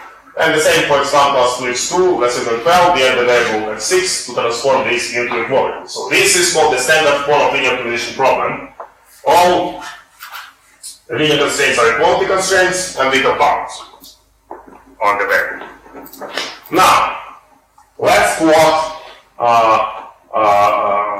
these constraints in 3 dimensions. So in our variables x1, x2, and x3, this is our feasible region, which is polygon, polyhedron, whatever. And this is our objective function, so we're maximizing 3x1 plus 2x2 plus 2x3. Now, as we said, what simplex algorithm is doing, it's starting from one of the vertices, and I will not tell you much detail how that initial vertex is found. This will be too technical. And it's called phase 1 of the algorithm, so it starts from some vertex. Let's say that the simplex algorithm decides to start from this vertex that has coordinates x1 is equal to 0, x2 is equal to 0, x3 is equal to 0. As a result, objective function z is also equal to 0 at that vertex. Now, we know that simplex algorithm moves from one vertex to another until it finds the optimal vertex. And it can only move to a neighboring vertex. So in this case, it can move from this neighboring vertex to this neighboring vertex or to that neighboring vertex. It cannot jump, like from here to here, for instance. If it decides to go there, it needs to go this way and that way, or it needs to go that way and that way and that way, and so on. Now, how it decides to which neighboring vertex to move. So there is another sub-algorithm of simplex method which is called pivot. How that works? Pretty much, basically what we have in every vertex. Out of 6 variables that we have, x1, x2, x3, x4, and 5, and x6, 3 of the 6 variables are set to 0. So in this vertex, x1, x2, and x3 are set to 0, and we can solve this system of linear equations now with 3 unknowns, because we fix 3 of the 6 variables to 0, to find the remaining 3 variables. Very simple. At every iteration, solve a system of linear equations. So at the initial vertex, we started x1, x2, and x3 with 0, so we substitute 0 here, 0 here. Now x4 is equal to 8. Linear equations. We fix x1, x2 equal to 0, now x5 is equal to 7, fix x1, x2 to 0, x6 equal to 10. So that's a solution to the first system of linear equations. So we know this. So, and those variables that are non-zero, in this case, for this vertex x4, x5, x6 are called basic variables. Other variables that are set to 0 are called non-basic variables in the context of family. So next step, to move to the neighboring vertex, that's a geometric interpretation. Algebraic interpretation, one of these basic variables should become non-basic. So we should replace one of these variables who is currently strictly greater than 0 with another variable. And depending which variable we replace, will be either moving to this vertex, to that vertex, or that vertex. We have 3 choices. Again, simplex algorithm made that choice. I will not tell you much of the details how that pivoting choice is made. So let's say that it made a decision to replace basic variable x5 by the non-basic variable x1. What it means, now x5 will be set to 0. x5 is set to 0, x2 and x3 are set to 0, and now it needs to solve the system of linear equations for the remaining 3 variables. So, now let's see. So x5 is set to 0, x2 and x3 are set to 0, it solves the system for the remaining 3 variables, and it finds a solution. So x1 is 7. Yeah, and what we'll get, the x1 will be set to 7, x2 and x3 are 0, on the other variables are not important, and the algorithm moves from this vertex to this vertex. This coordinate 7, 0, 0. x1 is equal to 7, x2 and x3 equal to 0. And now we can compute the value of the objective function. Remember that we are maximizing, in this case not minimizing. 3 multiplied by 7 plus 2 multiplied by 0 plus 2 multiplied by 0, we get 21. So the value of the objective function at this point is 21, and the initial vertex it was 0. That's another property of simplex algorithm. When it moves from one vertex to another, objective function is getting better or remains the same. It cannot get worse. That's another property which I will not go into details. After we repeat the same procedure again. So out of these basic variables, that's the variables that are strictly bigger than 0, the algorithm decides to replace the basic variable x4 with the currently non-basic variable x3. So what will happen? Now x2, x4 and x5 are set to 0. We resolve for the remaining 3 variables x3, x1 and x6, and we get the point 701. So again, resolving system of linear equations with each iteration by fixing 3 of the 6 variables to 0, solving for the remaining 3 variables. Nothing more than that. The sub-algorithm of simplex method is still solving system of linear equations, which we already know how to solve from yesterday. And that's why we went over it, because solving system of linear equations is a sub-algorithm of many algorithms. So we have seen that yesterday that it's a sub-algorithm for linear regression, it's a sub-algorithm of simplex method, it's a sub-algorithm of the Newton method, and so on. So now at this point, 701, 7 multiplied by 3 plus 2 multiplied by 0 plus 2 multiplied by 1, we get the value of the objective function is 23. And we repeat again, now x6 basic variable is replaced by x2.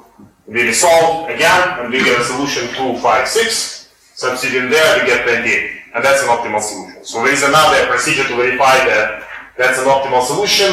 And what it does, it basically computes that moving to another vertex doesn't improve the optimal solution. So that's the geometric interpretation of simplex method.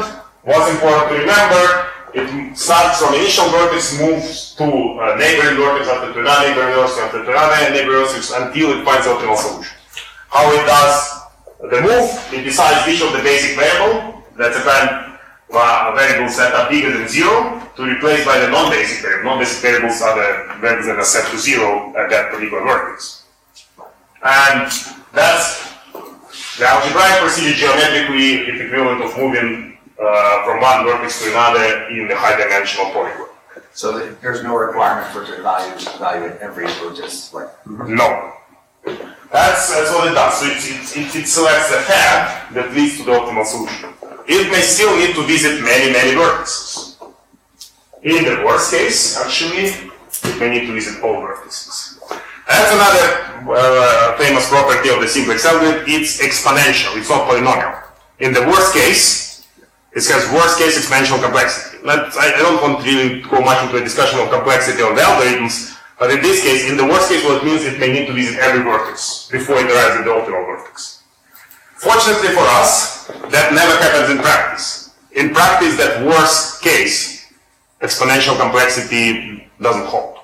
In practice, we don't need to visit every vertex. For the simplex algorithm, that's why it's used in practice. But in the worst case, people construct basically examples where yes, it needs to visit every vertex. And there's no kind of like equivalent of like local maximum, like you can't get stuck on a vertex that. Oh, that's a convex optimization problem. Oh, because it's convex. Oh, but this type of polygons for given are convex objects. That's intersection of linear constraints. Is intersection of half planes or hyperplanes, whatever we call those, is a polygon which is always convex. That's the advantage of linear optimization problems. Objective function is linear or maybe convex, constraints are linear or maybe convex. We don't need to worry about local minimas and stuff. The minimum will be global in particular sense. Let's actually get back to that. So, what do we mean by this? Let's say that, coming back to this, the level set of the linear function is parallel to this line. What will be the optimal solution in that case?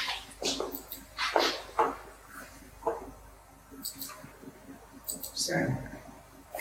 Can be the same. Can it be here, this vertex, if the level set of the objective function is parallel to this line? But the whole line is a solution, yeah? So which solution simplex algorithm will find? Because it finds solutions in the vertex. Either this one or this one, and we don't know which one, depending which path it will take. If it takes this path, it will find this. If it takes this path, it will find this. So yes, the solution that we may get may not necessarily be unique, but the objective function value is unique. It's a global optimum. The objective function value here and in that vertex is the same. Just the solution is different. It still finds a global optimum, but the solution may not be unique. Even so, the global optimum is unique. What I mean, global optimum is unique. The function value in the global optimum is unique. The function value. But of course, x, the solution itself may be different. But the function value here and there, the function value would be the same if we have the level set parallel to this line. But solution can also be here, or there, anywhere on this line segment. And that's another interesting trick for the simplex algorithm. Simplex algorithm will find either this or this. Interior point method will find a solution somewhere close to the middle in the interior. And there are some advantages of that in certain cases. I'm not going to go into it, but yeah, we can always think about what's going on and how to interpret the results. Again, solution itself, in the case of simplex algorithm, may not be unique. The value of the objective function is still the global optimum and it's going to be unique. The value of the objective function. Because it's going to be the same here and there. Not anywhere else. Does it make sense to have some kind of cross-validation, to use one method, second method to compare? We'll come to that, yes. Why really what to do which algorithm is more beneficial. Let's review the interior point method, and after that we will discuss that. So, what our simplex algorithm was doing, it was moving from one vertex to another until it found an optimal vertex. What interior point methods are doing, and sometimes those are called barrier algorithm. Interior point method or barrier algorithm is the same. They move in the interior, and in the interior they follow a non-linear curve which is known as central path. Sorry, что такое интерьер? Внутри региона, внутри physical региона, in the interior of there. So, interior point methods, they start from a point in the interior, they move in the interior until they find an optimal solution. And in order to move in the interior, they follow an object which is called the central tap. So that's a non-linear curve inside the physical region. So if you want to follow a non-linear curve, what do we do? That's what we already discussed yesterday on Friday. If you want to follow a non-linear object, how we can do that? Starting, for instance, from this point. Exactly. Build a line tangential to this. So build a line like that and move along. But what happens if we move too far? We lose this central tap. So what we need, from time to time, we need to come back to it. After that, compute another line tangential, come back to it. So there are two sub-algorithms. Predictor step, that's a predictor step, and after returning to the central part is called the corrector step. Another interesting thing, you don't need to do exactly, you don't need to build this line tangential exactly, it just needs to be approximate. It doesn't really matter if you go slightly this way, slightly that way, yeah? We just want to save on computational cost. It doesn't matter. We don't need to return to the central part exactly, we need to return to the approximate. So all these tricks inside the algorithm to make it faster, which is good to know, but details are not in my game for it. Not that we continue until we find this solution. That's how interior point method works.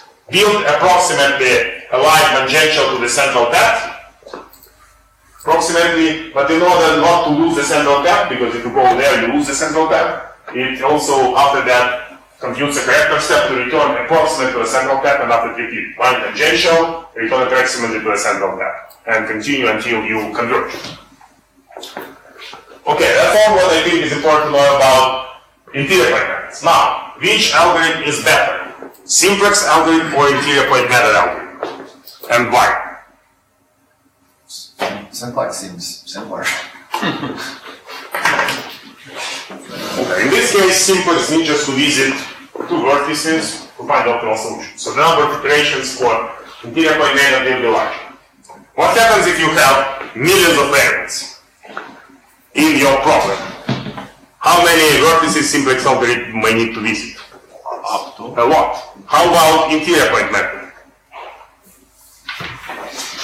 What actually we can even infer from here, the number of iterations for the interior point method doesn't depend that much on the dimensionality.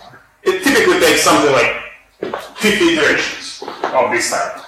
Doesn't matter if it's a million-dimensional space of variables or 1,000-dimensional space of variables. Of course, each iteration is getting more expensive with higher dimensionality, but the number of iterations doesn't change. So, and as a result, the rule of thumb is if the number of variables is relatively small, let's say 1,000 variables, so simplex algorithm will be faster. If the number of variables is large, let's say million, interior point method will be faster.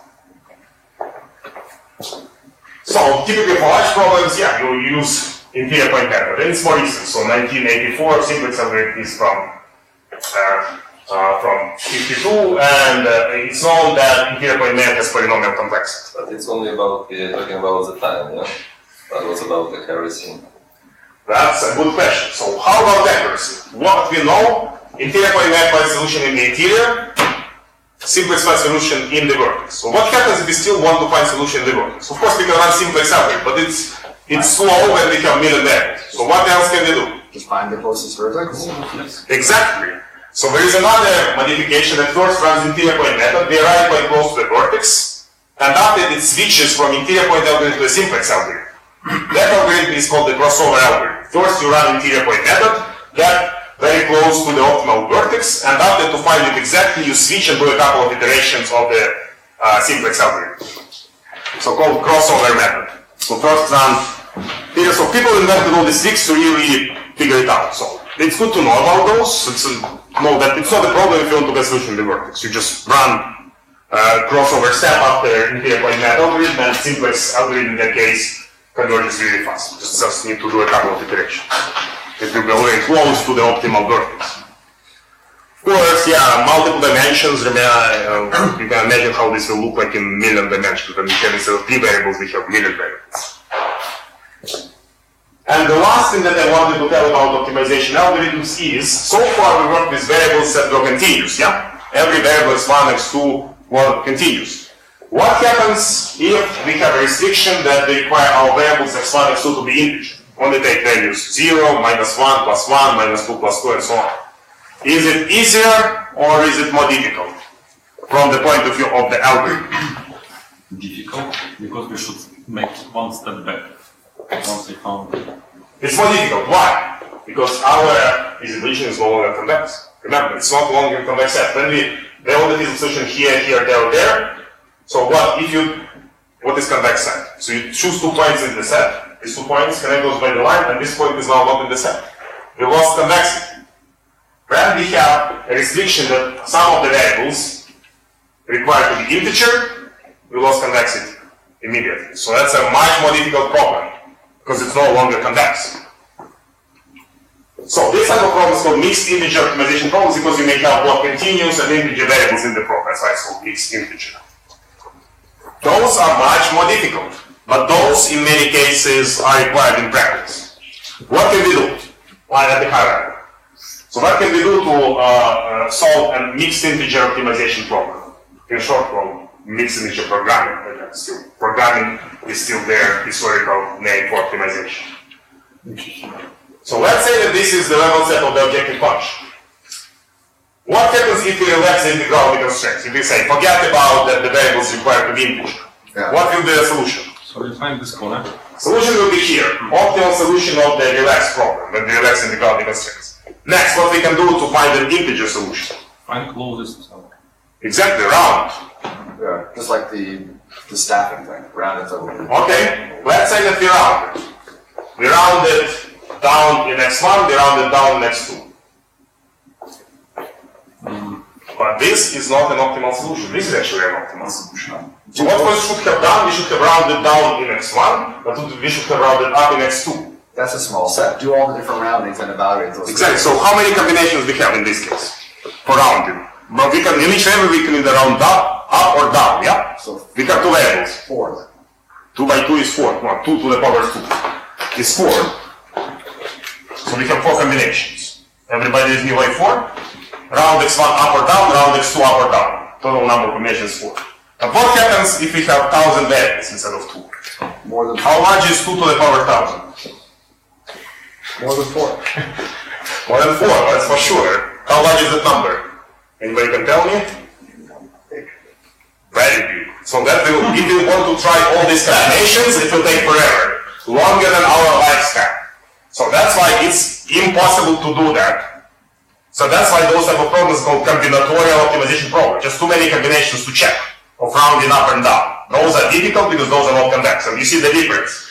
We can solve problems with millions and millions of variables if the variables are continuous, but we cannot even solve problems with hundreds of variables if there is integral constraints, because those are non-convex problems. But practically speaking, that rounding down one might be enough of an improvement over what we're doing that we're okay to accept it. Yes, and people basically develop heuristic algorithms for that. So what we do, basically to solve these mixed integer optimization problems, they develop special constraints to cut out solutions that cannot be optimal. For instance, we put this constraint to cut out all the solutions which cannot be optimal. After we put out these constraints to cut out those solutions that cannot be optimal. Those type of elements are called branch and cut or branch and bound. So you basically essentially you branch, and after you cut out all the solutions that cannot be optimal. Again, that's a heuristic. So you know which constraint is there. This one, this one, this one, this one. There is infinite amount of those. So those algorithms are heuristics, which means that there is no guarantee that those will find the optimal solution, but those allow us to speed up the solution time a lot. Even so, there is no guarantee, because to find the solution, we pretty much need infinite time. It takes forever, even for 2 to the power 100 already a large number. In our computer, we have what, 2 to the power 64-bit precision. even not 100-bit precision yet. Now, maybe these quantum computers will be able to do something better, but right now, that's an active area of research. People still working on those algorithms for mixed integer optimization. Developing different cuts that can improve this.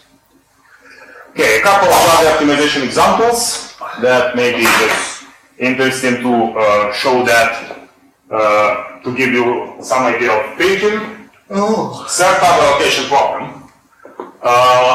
Again, we start from the core example after I show that those are really solved in practice. So what we have? we have the area that we need to cover with cell towers, all these routers producing the Wi-Fi signal. So we have all these routers, and for each router we know the strength of the signal, so which radius it covers. Everybody with me? Yeah. And what we want to cover as much of this area, of this box, as we can. Everybody with me? So, now we need to formulate a problem. Let's brainstorm how we would approach that. Constraints are easy, those are bound constraints, so let's ignore those. Constraint says that, pretty much would constrain that the center of each, the location of each tower is between 0 and 10 and 0 and 10. That constraints are easy, it's just simple bound constraints. We don't even have linear constraints, we just have bound constraints. How about objective function? How you would approach formulating an objective function for this? But the number of towers, it is given or yes, number of towers is given, the coverage radius for each tower is given, it's fixed. That's not the variable. Only variables are the location of each of the towers. Square And no constraints about. Constraints are just box constraints. So Okay. each location should be between 0 and 10 in the x coordinate and the same in the second coordinate. objectives like we shall get maximum square coverage. Maximum coverage. How you formulate an objective to get the maximum coverage? So what is maximum coverage? Sum of squares of every circle. minus in the intersection. What you can do? You can potentially minimize this distance that is not covered. Is it a good idea to minimize the distance which is not covered or not? Difficult. Why? Give me this. How this looks like? Is it looks like a convex set or convex object? No. The better idea is what you can do. You can minimize the sum of the pairwise intersections of two towers. So you see this pairwise intersection of two towers is a convex object. Yeah. So let's go to the convex objective function. Rather, you just need to sum up. So you take every pair of towers. You need to design a nonlinear function. We still going to be convex to compute this intersection area, which pair of towers, but it's going to be convex as we see from geometric illustration. After you sum up across all pairs of towers. This pair of towers, this basically sum up and you get the objective function. And that's the idea. Still, when we think about problem formulation, we try to make it convex. And we notice that each object here is geometrically convex. This is convex, but this is not. So not a good idea to minimize the empty area. Better idea to minimize the intersection between the two towers. But why the intersection is convex? Is it a convex set? Intersection of two convex sets is convex. Intersection of two circles, which are convex. But there is a risk that at the end you will find that not all the area is covered. Of course, you will not find the area covered, but that's what we can do. We have a limited number of this, so we just want to minimize the non-coverage area. Which But you cannot have non-zero though, like you can. Probably we can calculate effective square for each tower. It depends from the radius, and calculate our buckets and which percent we have to, fill it. For example, if you're looking on the circle, the diagonal of the circle or diameter of the circle, it will be diagonal of the effective square. I cannot explain this. potentially you can do that. So what? But you calculate effective square of all towers, and you will first of all you will receive whole square, and you will receive how effective you can reach which square percentage of square you can cover it. But each tower probably you can see. Я на русском. То есть мы посчитаем площадь эффективную, исходя из этого мы понимаем, сколько мы эффективно вообще можем закрыть, и можем, как дополнительное ограничение, использовать, может быть, расширение. То есть, понятное дело, if you have flexibility to add additional towers, yes, of course, you will be able to do that. Or if you like maximize the sum of differences between the tower centers. Well, what will work, and maybe there are potentially other ways to do it as well, on which we may think about. So, when you know their coordinates of the centers, you can compute this intersection area. That's a geometry. We just need to know how to compute the overlap of the areas of two circles. But as we see, that's going to be a convex function, because this is a convex set. All we need to figure out how, knowing the the circle, knowing the center of the circle, how we compute this area. Knowing the radiuses. You know the centers of the towers, because initially those fixed. So for basically, at each iteration we will have a new centers of the tower. So that's our decision variance, the center of, sorry, the tower location in X coordinate for each tower and in Y coordinate. So after that, knowing the radiuses, knowing the locations, we can compute the intersections, and we need to do this for every pair of the towers and sum those up, and after minimize those. That only works if all of the sum of the areas of the tower's thickness is less than the area of the bounded area. No. Otherwise you get bad results. You get circles that are not touching each other, right? You have to somehow, because you want... if those are not touching each other, the intersection area is zero, and that's what we want. We want it to be zero, we want to minimize it. So when these circles are not touching each other, the intersection is zero, which is the ideal case. Because that's what we are minimizing, the intersection area into... Yeah. But if there was no bound, you just have them all perfectly separate, and you'd have a city. Of course, if there was no bound, so the solution is just spread those apart, but we have the bounds. So we know that our centers cannot be outside of these coordinates. Yeah. And so the bound has to be designed to be less than the area of the total. That's typically what we have, and that's the simplest case. You have the venue, so congress center, and you have some old routers, and you want to cover this Wi-Fi as much area as you can.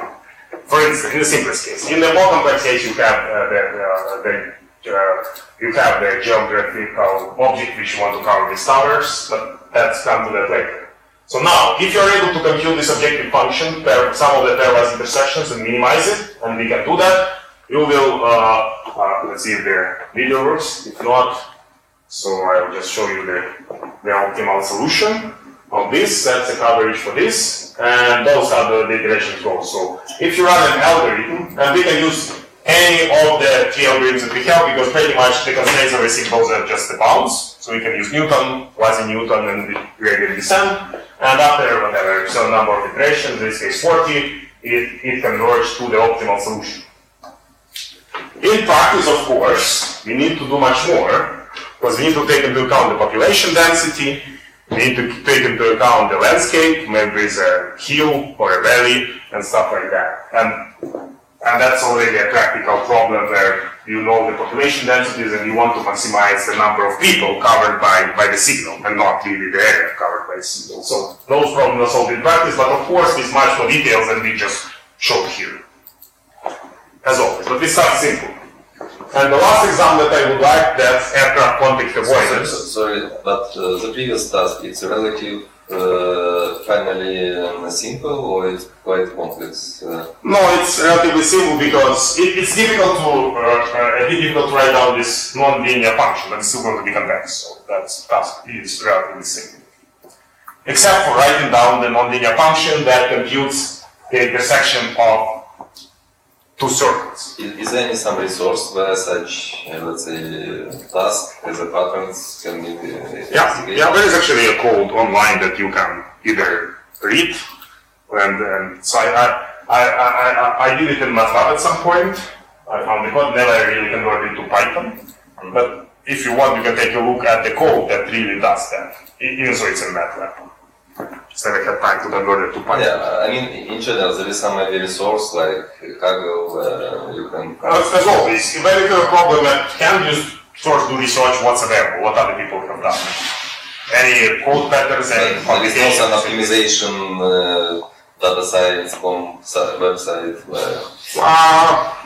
Basically, there is no, at least, there is no such centralized storage for different data science models that I know. Kaggle has some, other websites have some, people post it on Stack Overflow, people post it everywhere else, but not the centralized storage. Because again, different types of optimization problems. Kaggle concentrates mostly on machine learning and machine learning for very strict tasks. On supervised machine learning, then you can evaluate the error of your machine learning model. Now that's very, very limited. So only supervised machine learning, that's what Kaggle is about. Because otherwise, if you cannot evaluate your error, how you rank people in the competition. They have some open competitions where they basically ask people to create some creative solutions and they allocate prizes, but they basically have a set of judges who kind of evaluate what you have done because there is no error really functions with in that case. And the last that I borrowed from my colleagues at Airbus, or the European Aerospace Agency, aircraft conflict avoidance. So when an aircraft flies, there is a no-fly zone for other aircraft around that aircraft. So it's 1,000 feet vertically and 5 nautical miles. So 1 nautical mile is what, almost 2 kilometers radius. Yeah. So if you have a situation like this, when there are 5 or whatever number of aircrafts that are flying and they are meeting at one point, you can solve an optimization problem to optimally avoid, and we'll discuss what is optimally this. So let's see if the video works. Basically, now first, what are the values? What you can change for every aircraft in order to avoid course intersection? So, Angle, you can change the angle, which is of course speed, and altitude. So 3 values. So what do you think is the easiest? Course. So what is the easiest from the aviation standpoint? Course is the easiest actually, yeah. What is second? Speed. Speed, and the altitude is It's the most difficult, most expensive in terms of fuel and the regulation. So, and that's basically what they routinely solve on the automatic basis to do that for the aircraft. So basically, they know the course, so if there is a danger of 2 aircrafts meeting, so they solve optimization problem and they tell one of their, or 2 aircrafts or whatever, 3 aircrafts what to do. Basically, what pilots should do. Okay. Internet of aircrafts. Exactly. So the same this is situation with the ship. First you have to change course, and second one is the speed. so very But no altitude.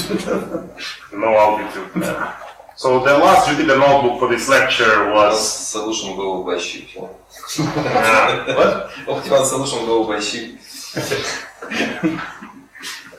So the last example that I would like to show, and I would not probably spend much time on it, is portfolio optimization problem. Anybody? Yeah, should be okay. Let's spend 10 minutes on the financial portfolio selection, portfolio optimization. Anybody who invests in the stock market? Okay, so some of us we invest as well because we all contribute to our RSP. So we have no choice. So in Canada, everybody invests because we all contribute to our pension. Same in Ukraine now. So you make and why it works. So what happens? How government encourage people to contribute to their pension? Because there is typically the pension system. You have a government pension. You have the pension from your contributions when you work.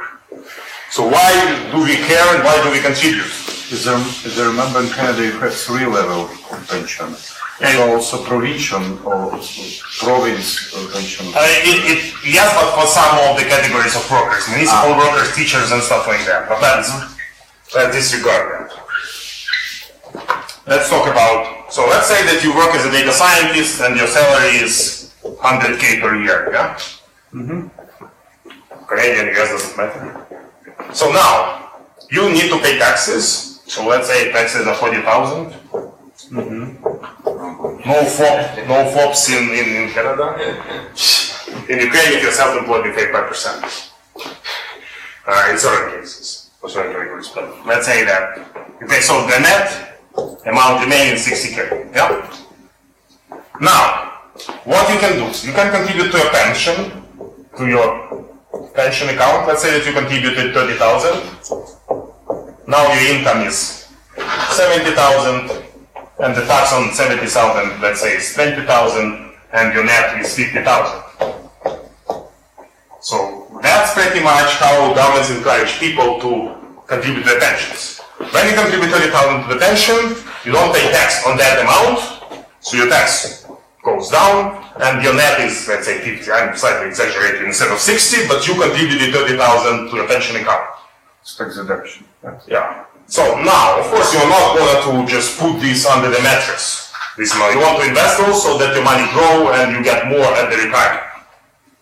Not like Varich, who was putting that money in their jars, steeping those in the backyard. That's a Ukrainian corruption case. That's what type of investment. So what about a corrupted judge? So when he was getting bribes, he put those in the glass jars and hide those in the backyard, in the grounds. Well, that's a great investment. It's called, typically in Russia, it's called under the mattress. Money tree. Ukrainian money laundering. Okay, now, how you invest in 30,000? Should I? Okay, let's for that, actually, let's switch to another bit. And after we'll get back to this portfolio optimization. So I have an example in the simulation modeling how we simulate this retirement. So let's switch to lecture 10, do the simulation model, and after come back to advanced machine learning. As I started talking about the retirement, because portfolio modeling is one of the interesting examples of Monte Carlo simulations. So that's what we'll continue for this case, what we do for investing. Okay, so Monte Carlo simulations, that's another class of optimization algorithm. So essentially, as I said, we concentrate on 4 classes of data science algorithms. First was statistical algorithms such as hypothesis testing. After we talked about machine learning, and we still will continue talking about machine learning. After that, optimization modeling, and now Monte Carlo simulations model. So in this course, we cover these 4 classes of data science algorithms. Some people would call those BI algorithms, some people call data science algorithms, some people call it analytics algorithms, and so on. There are some other classes that I am not covering in this course. For instance, network models, when you have a graph of connected nodes, for instance, representing distances, and after that you can compute the shortest path. So there are graph network models that you would cover in the last course in the AI track, if you decide to take the AI track, artificial intelligence track of this program. So those are also special when you represent your graph. For instance, those can represent streets and roads, and you want to compute the shortest path between 2 points on the map, represented as a graph, or you build a social graph for your connections on Facebook, on LinkedIn, and try to analyze the connections, or you would like to build a graph of connected companies and organizations to understand what happens with Facebook when Cambridge Analytica scandal pops up, so how the stock price of Facebook plunges, and so on. So many things can be expressed as graph network models. That's probably the 5th class of data science algorithms which are important. So, but I'm not covering it. So let's remember that there are at least 5 classes of data science algorithms that are good to know. Statistical algorithms, such as hypothesis testing, machine learning, very important now, optimization modeling, Monte Carlo simulations, and graph network models. At least 5. Potentially there are more. There is some interesting things outside of traditional statistics, such as Bayesian statistics, bias statistics, and a bunch of other more niche type of algorithms. But Monte Carlo simulation is one of the algorithms that is used pretty much everywhere. That's why it's important to know about it. And what it has to do, what is it about? It's about random variables. So what we want to do in Monte Carlo simulations, we want to compute a distribution of a random variable, which is a function of other random variables. So the function can be as simple as linear, and we'll see much more complex functions. Z is a random variable, which is the sum of the random variable x plus a random variable y. So when we work with random variables, so first we need to figure out or assume a distribution of x and a distribution of y. And let's do simple. So we assume that x is uniformly distributed on the interval 0, 1, it's 1, everywhere else is 0. X is uniformly distributed, y is uniformly distributed. Everybody with me? So the random variable can associate the distribution. That's why it's a random variable, not a variable, not a standard variable. So now x has this distribution, y has this distribution, the same. Now we want to compute the distribution of z, which is sum x plus y. Looks very simple. Very simple linear function, summation of 2 random variables. The thing is, the distribution of z will look like this. It's not look like the distribution of the original variables. It may look completely different. This is triangular distribution. How to compute it? In order to compute it, we need to compute this very complex integral, which is called the convolution integral. And even for this simple case, then the distributions are very simple, and the function is very simple, linear function, summation. What can be simple? It's already complex to compute this integral. So I don't really want you to understand this, but this is an example of computing a convolution integral for this case. We'll just disregard it. Yes, and if you compute it, you really get that, yes, on this, on the interval 0, 1, this is the function z. And on the interval 1 to 2, this is function 2 minus z. 2 minus z. Yeah, you can get it. But that's going to be very, very challenging. And then you start having a much more complex function. So if this function is non-linear, ooh, no way. If the distribution of x and y is much more complex and uniform, ooh, no way. So that's why, of course, you can try analytically derive the distribution of the resulting random variable, but that will be either hard or even impossible for certain distributions. You cannot analytically derive the form of the distribution of z for many functions and for many distribution of the variables which are under the function. So that's why, can we do something easier? Yes, we can do Monte Carlo simulations. And what we do in Monte Carlo simulations, all you do in this case, you generate random numbers for x from a uniform distribution, you generate random for y from another uniform distribution, and as soon as you generate a random number, it's no longer a random variable, it's a number, so you can add two numbers. And after that you get the value of z in that scenario 1. After you generate another random number, substitute some up, you get the value of random variable z in the second scenario, and you repeat it many times, do the bar plot, and you get the approximate distribution of z. That's all what Monte Carlo simulation is doing, and now we'll be looking just at examples of that. Nothing more than that. In Monte Carlo simulations, as I said, we still work with functions, but with functions of random variables. And because random variable is not a number, it's not represented by a number, it's represented by an object which we call the distribution, the task of computing that object is much more complex than just computing a number. And for that, now we can use our computer machinery. Instead of going and doing analytical operations, we use computational power to generate random numbers. And it's typically very, very easy and cheap to generate random numbers. We can generate millions of those, so we can get the approximations of those distributions pretty precise. It's still going to be approximations. Maybe you miss in generating those million random numbers some particular cases that you would have in the analytical derivation. But the more random numbers you generate, the more precise you will get. That's all. But you also define some constraints, some ranges for this random number. Of course. You can do anything that you want in your random number generation procedure. You can support any distributions, you can support any functions. Of course, the algorithms for generating numbers are interesting by themselves. Again, that's what I'm not covering. Random number generators for computer, that's another type of algorithms. Because what you want to ensure, you really want to ensure that those numbers are really random. Because otherwise, it's not going to work.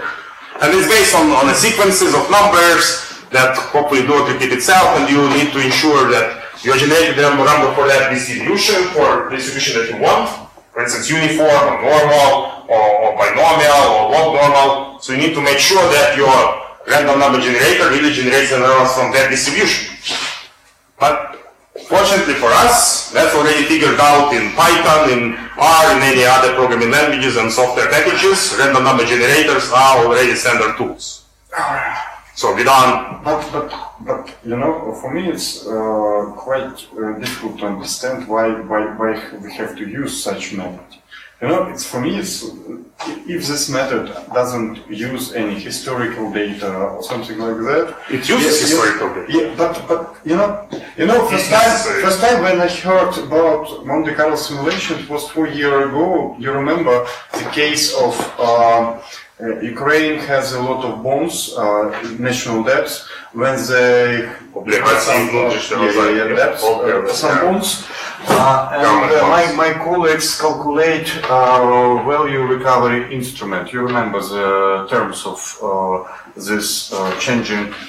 They collect all debts from bonds and issue another one with some discount, and for this discount they do some REI-like option for which will start to work from 220 to 240, and my colleagues calculate in a range between historical data what was economic growth of Ukraine in the previous time. The maximum is 12 and the minimum is minus 10, and they make simulation what will be growth of economy in the period of this 20 years, and after that they calculate possible value of this option.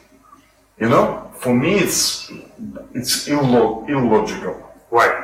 But you know, it doesn't base of any perspective of economy, of some strategy of economic development. It should be. But you know, it's random. It's random numbers. They calculate. Oh, it could be in the range. We calculate.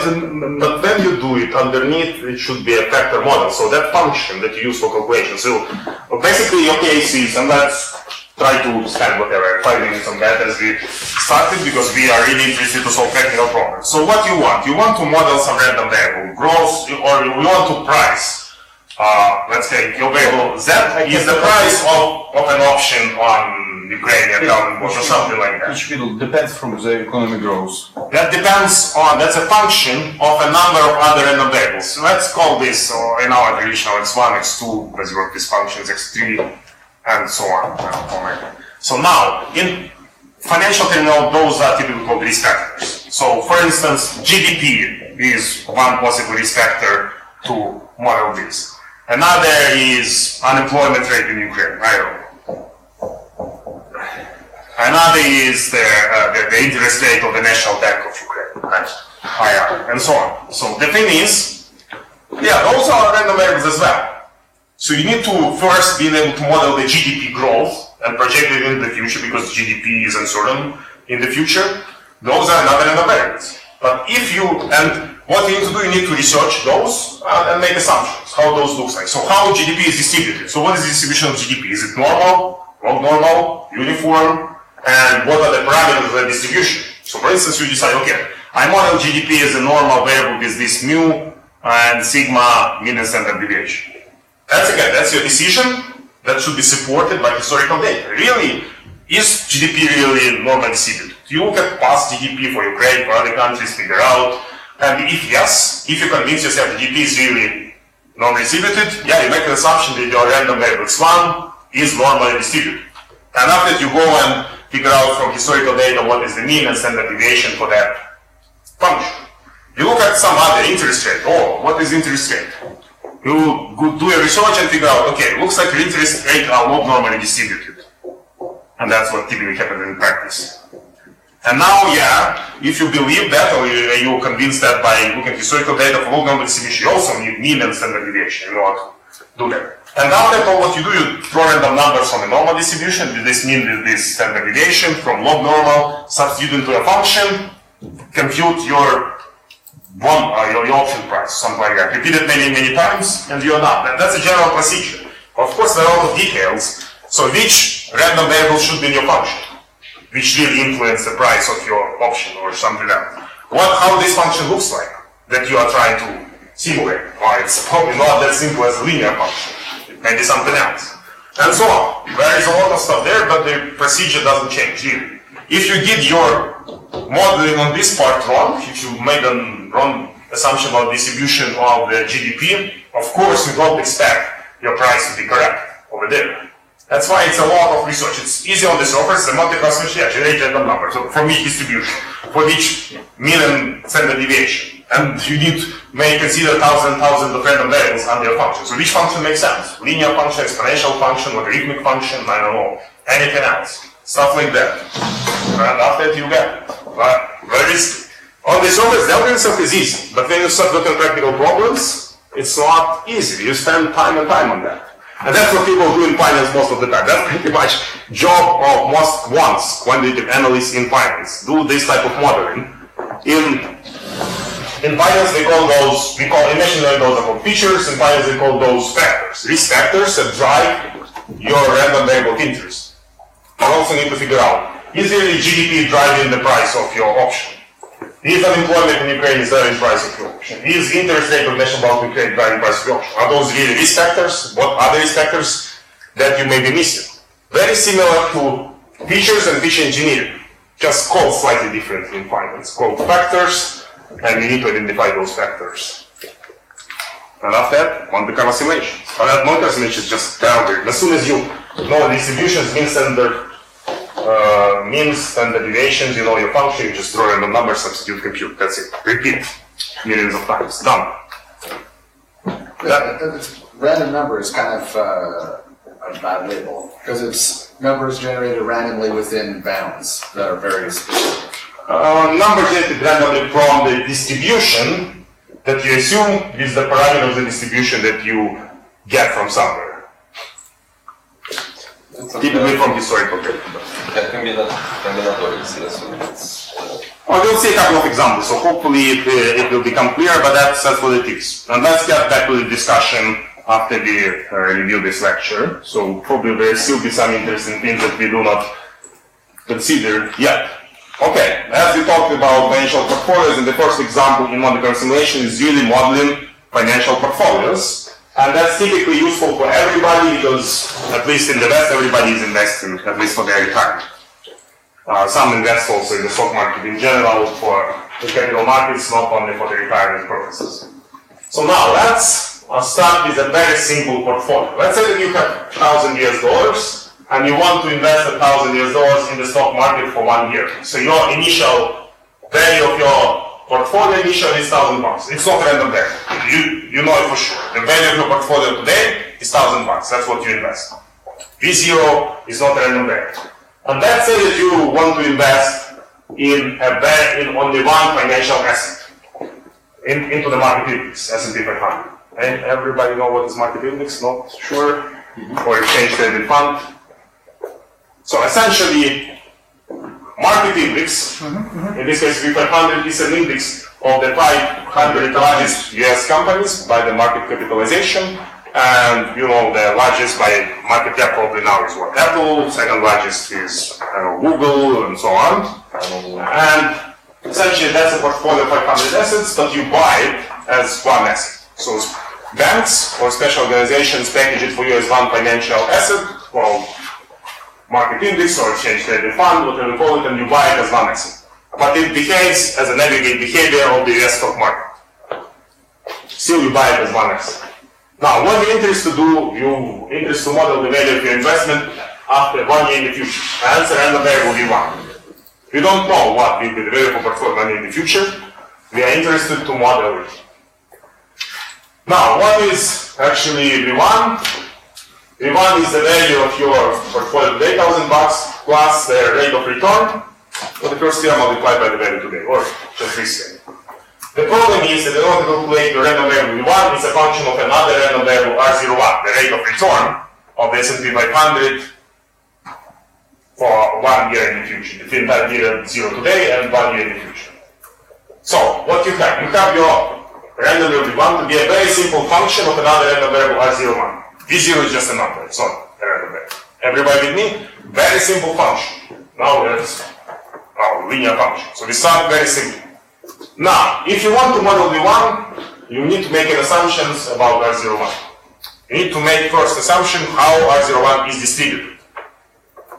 And if you don't have any better ideas, you assume normal distribution. As we always do. Of course, you can always go and look and plot, do the barcode of historical data for R01 and see if it really looks like normal. Probably it will look approximately like normal. So that's why you can assume a normal distribution, but you need to verify it. Now, for the normal distribution, in order to plot that bell curve for normal distribution, we need to know two numbers, yes? Mean and standard deviation. That's all. Everybody with me? So now, how do we get those? Historical data. You look at the returns of S&P 500 for the last 30 years, for instance. You compute the mean, average across the 30 years, you compute standard deviation for 30 years, and you get your mean and standard deviation. Is it the best thing? Not necessarily, but you need to start from somewhere. You start from getting mean and standard deviation from historical data. Everybody with me so far? That's it. And after that, so you look at historical data and see that on average S&P 500 for the last 30 years rate of return was 8.79% with a standard deviation of 14.65%.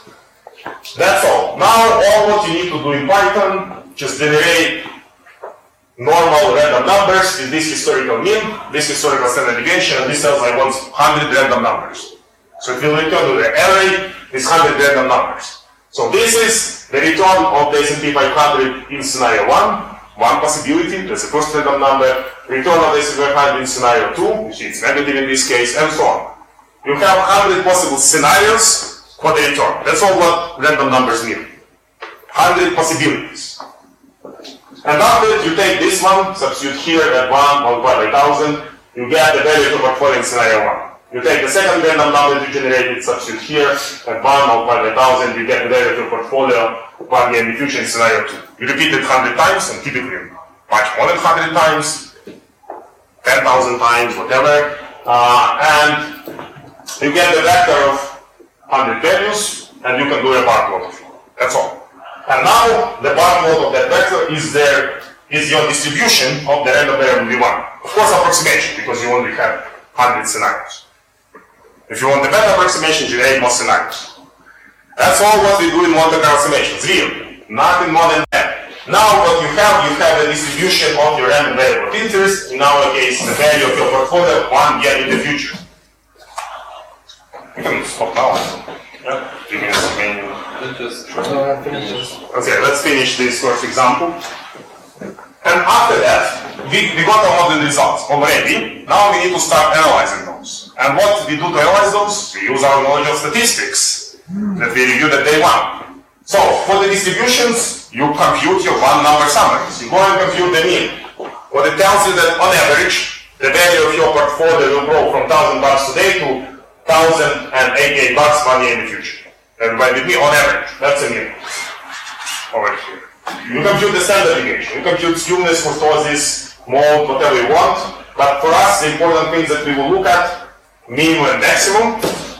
So minimum, what it tells. In the worst case, the value of your portfolio will drop from $1,000 today to $709 1 year in the future, which means that you will have a loss of $291, yeah? What is the probability of having that loss when we have 100 scenarios? Less than 5%. Yes. That's a joke. What is the probability of meeting a dinosaur when you walk out on the street? It's 50-50. You either meet the dinosaur or you don't meet the dinosaur. So the same here. Yeah, so when we have 100 scenarios, and remember, when we do model conception, each scenario is equally probable. All those have the same probability. So the probability of each scenario is 1 divided by 100, yeah? 1%. 1%. So essentially the probability of having that portfolio is 1%. It's just one scenario. It happens to be the worst case. And you can compute your percentile as well, so we remember. So what is 5th percentile? In the 5% of worst cases, the value of your portfolio will be $827 or less. Rephrasing it, in the 5% of the worst cases, the loss of your portfolio will be $163 or more. Everybody knew what is loss? Loss is the value of your portfolio today minus the value of your portfolio, in this case, 1 year in the future. What's interesting? So when we do this analysis, and that's what we'll use later on, you look at the mean typically, and you look that represents the performance of your portfolio, and you look at risks of your portfolio. How to measure risks? Standard deviation, one possible measure of the risk. Another possible measure is the worst case loss. Everybody understands why worst case loss can be a risk measure. Another possible measure is 5th percentile. What happens in 5% of the worst cases? Actually, in finance, this is called value at risk. If you've ever heard about VAR, value at risk, that's exactly percentile. Of course, VAR 95%, because 1 minus 0.05 is 95, is exactly 5th percentile. So it's just a fancy name in finance called value at risk 95%. What happens? What will be the loss of your portfolio in the 5% of the worst cases? Called value at risk of VAR.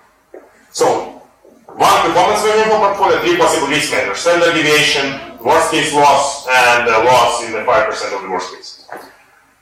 One interesting thing: why standard deviation is considered to be a risk measure? Intuitively. Why? Why, as people, we consider standard deviation to be a risk measure, or variance, which is standard deviation squared? Okay, let's do a simple test for all of us to see really, and okay, let's start with the answers first before we do that simple test.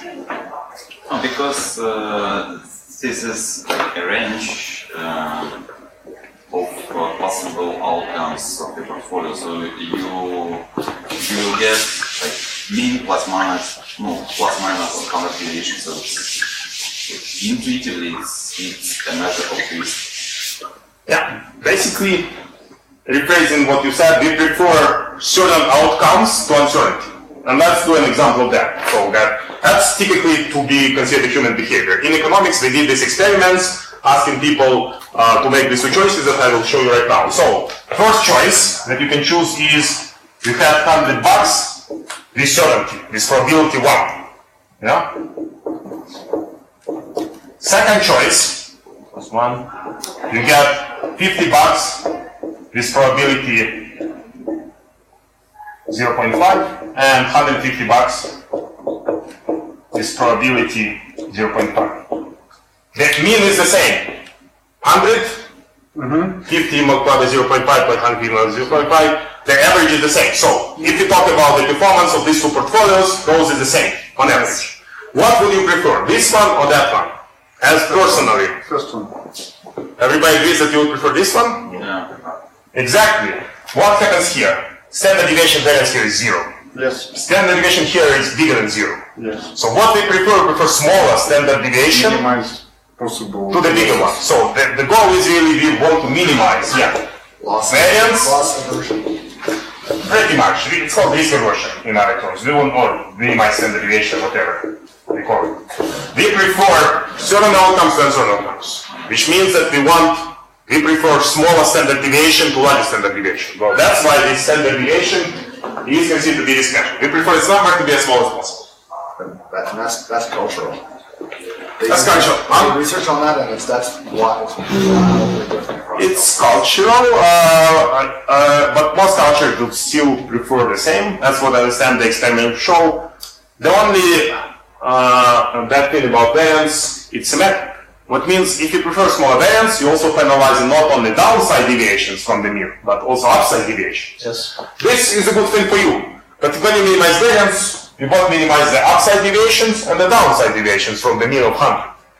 That's why variance is a tricky risk measure. It's symmetric, and unfortunately, remember this normal distribution, when you minimize variance, you shrink the distribution, both sides. The upside deviations and downside deviations. But really, in practice, you would love our upside deviations from the mean, because it gives you more money. You don't want to penalize downside deviation. And for that, actually, people develop these other risk measures. This is the downside deviation, this is downside deviation. So, the worst case is the downside risk. It only shows you what happens in the bad cases. The same here, it shows what happens in 5% of the worst cases. Those are downside risk measures, this is symmetric risk measure. Something to keep into account, in mind. Okay, and after that we do the plot of our distribution and we look at something which we call simulated value pair. That's how the value of our portfolio changes from $1,000 today times 0 to different value in every scenario at time 1. And that's where we probably stop for now, take a break, and after we continue making this example more practical. As always, we start simple, and after we build up, let's make a more practical portfolio. Let's invest not for 1 year, but for 30 years. So that our function is getting more complex. Here, function was very simple. Now it's just linear function that we were modeling of random variable. Very simple. Let's make it more complex. Let's look at maybe potentially there are other distributions and so on. But that's what we do. This time is here. Time of what? So here we have time 0, we invest into data time 0, we invest in $1,000, and we are interested to model the value of our portfolio, this will be 1 at time 1 year in the future. Again, that's where Monte Carlo is depending, modeling uncertainty. Uncertainty of the future, uncertainty of the climate change, uncertainty of personal choices. Uncertainty – it's невизначено, так? Да, неопределенность, невизначенность. Де ми не можемо порахувати ризик, це uncertainty. Yeah, you see, that's the difference between machine learning and Monte Carlo simulations. In machine learning, they are getting number as an answer. and reassurance. So cat, no cat on the image. So basically there is no uncertainty. As people, we have to recognize that that's a cat. In stock market, we don't know what the price of our portfolio will be 1 year in the future. It's uncertain. And that's why the answer is not a number, the answer is a distribution. But yes and no. But you can, how to say, calculate probability of some scenarios. Exactly, but your answer is still the distribution of events, which is probability of each outcome. That's the distribution. That's crucial difference. Когда учил финансы, всегда говорил, мы работаем в неопределенности. Как только вы можете определить сценарий, то есть вы уже работаете с рисками, да, то есть какой-то там... Да, но сценарий это просто outcomes с какой-то вероятностью. Вот все от ожиданий. А какой из этих сценариев будет відбудеться в майбутньому, никто не знает, пока мы будем Но ожидания все равно можно посчитать. Конечно. Мы distribution можем посчитать где-то вот ее one of the summaries, mean, standard deviation, minimum, maximum, but that's, again, that's what we use to make decisions. This one number summaries with distribution. Even so, nobody tells you which number to use to make a decision. In machine learning, you get a number, you know, +1 +0. That's 2016. Yeah, but that's the last census that we had, yeah? I don't know. The majority There was no. Canadian So census every 5 years? So next 2021? I feel like there's one thing that's happening with that. This I didn't get any forms. I remember filling this online form for 2016. I don't remember anything after that.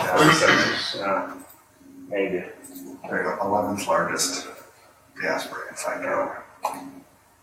In some regions of Canada, such as Manitoba or Alberta, that's probably the first largest.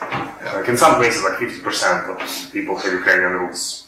Somewhere like around Edmonton or Saskatchewan or Edmonton? mostly Manitoba and Alberta. In Saskatchewan as well in certain areas. He's a famous hockey player. Is Gretzky a Ukrainian? That's a funny question. Only, I think Polish. Polish means that he is Polish, and I think his grandmother is Ukrainian, his grandfather is Polish. And they went somewhere at the border, because the border was constantly shifting between Ukraine and Poland, so what country is considered to be of his own. Okay, so let's also look at the Jupyter notebook for this Monte Carlo simulations. He's a familiar name to you? Wayne Gretzky? Yes, sure. Okay, but not lots of countries pay attention to hockey. It's travel a lot in one of those again.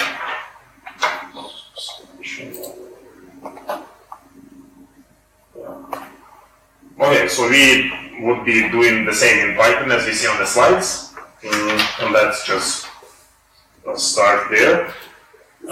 Just here we'll be getting a live feed of the financial data from Yahoo Finance so that we can do this number. So in Python, what we are going to do, we are going to use financial data from Yahoo Finance and the Federal Reserve of the United States using this Pandas data reader library to retrieve data from Yahoo Finance, Google Finance, Federal Reserve, and so on. And yeah, I just use historical data for the last 40 years to get the means and standard deviations of the S&P 500. So this is the ticker of the S&P 500, GSPC, and we are getting 40 years worth of historical data. So we got this data from Yahoo Finance about the S&P 500 prices, and we will be looking at the adjusted close price, but as you see, it's daily price, it's for every trading day, so first we need to convert it into annual.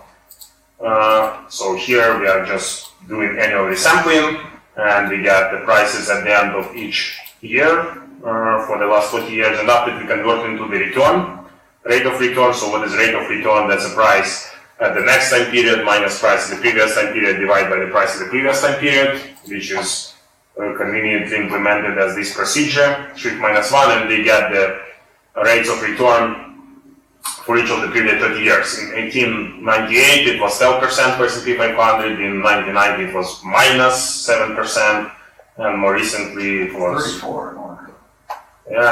More recently, like 2018, it was pretty much zero.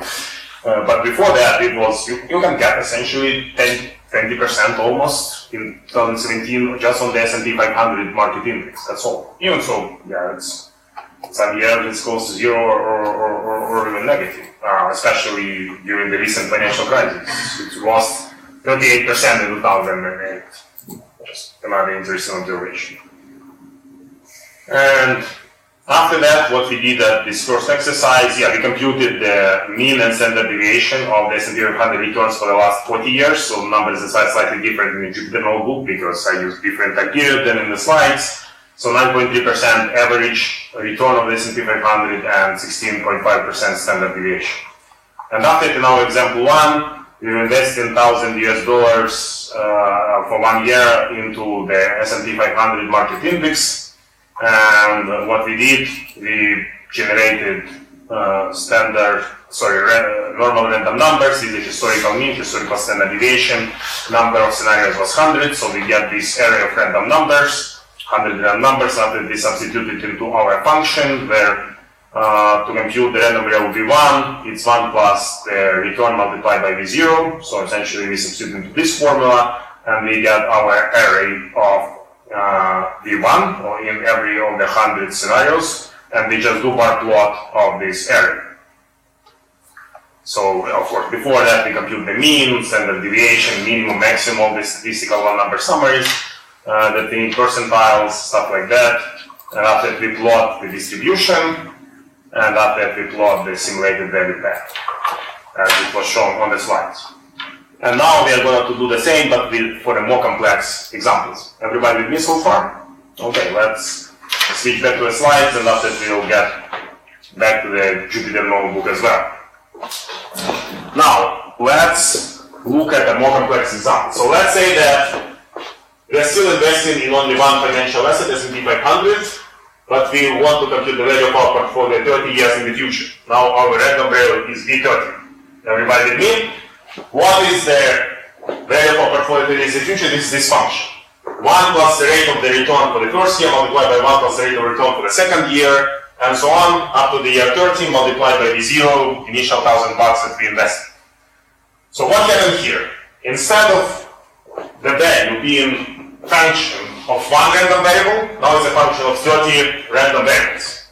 Yeah, return for each of the years. Everybody with me? Yeah. So the function got more complex.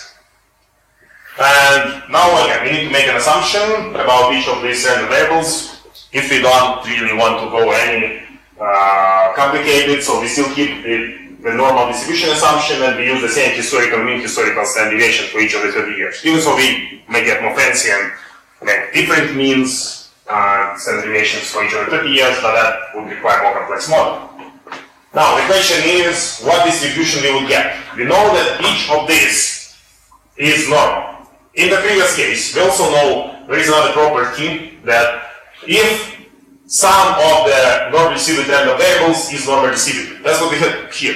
So R01 was normally distributed, so V1 is also normally distributed. That's a property. So if you have a function which is just summation of random variables which are normally distributed, your random variable will be normally distributed. That's a property. But here, in our second example, we have the product, multiplication of normally distributed random variables. So would V30 be normally distributed or not? What do you think? Yes, not. The answer is on the next slide. So it will not. That's how distribution looks, not even close to normal.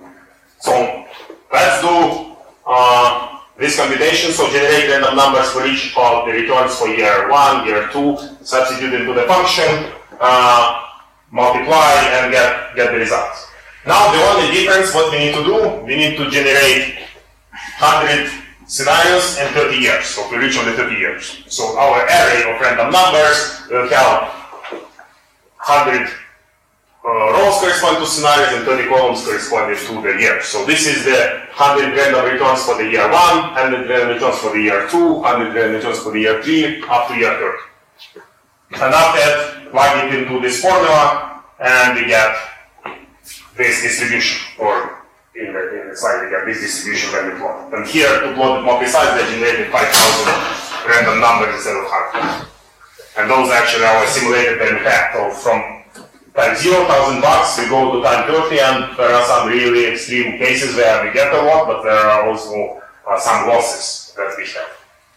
Now let's analyze this distribution, take into account that now we generated 5,000 scenarios instead of 100 to make it more precise.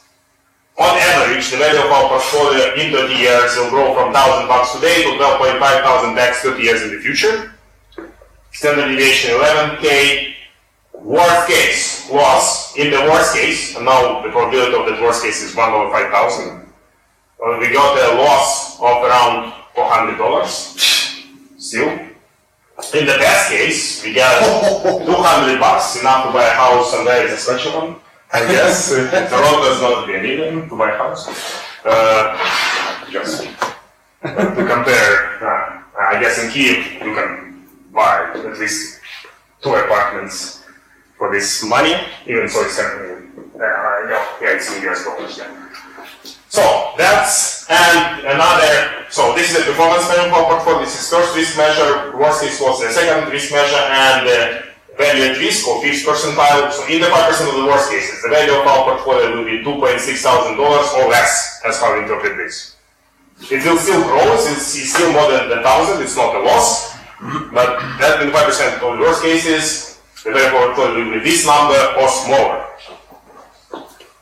So that's how we analyze that distribution. And now our goal will be, can we start comparing portfolios with this? So we now get the distribution for every portfolio, we can summarize it with number summaries, but we want to make a decision based on this modeling. And for that we need to be able to compare 2 or more portfolios and select which one is the best.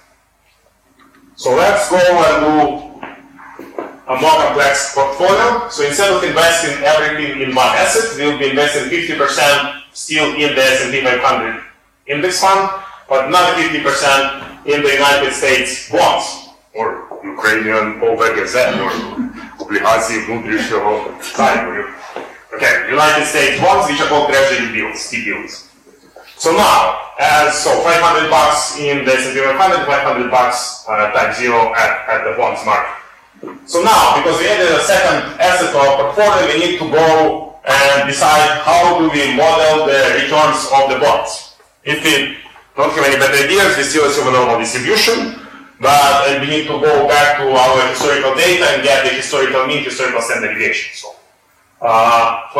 for that, so on average bonds return 4% with 7% standard deviation. What you see, so bonds have much smaller return than stocks, but much smaller risk, much smaller standard deviation as well. Right. Now, because now we have 2 assets in our portfolio, we also need to take care of correlations. The returns of bonds and stocks may be correlated. So we go and compute the historical correlation coefficients, negative 20%. So what correlation of negative 20% means? So if the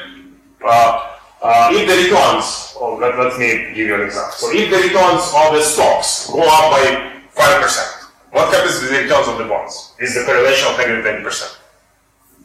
Go down by 10.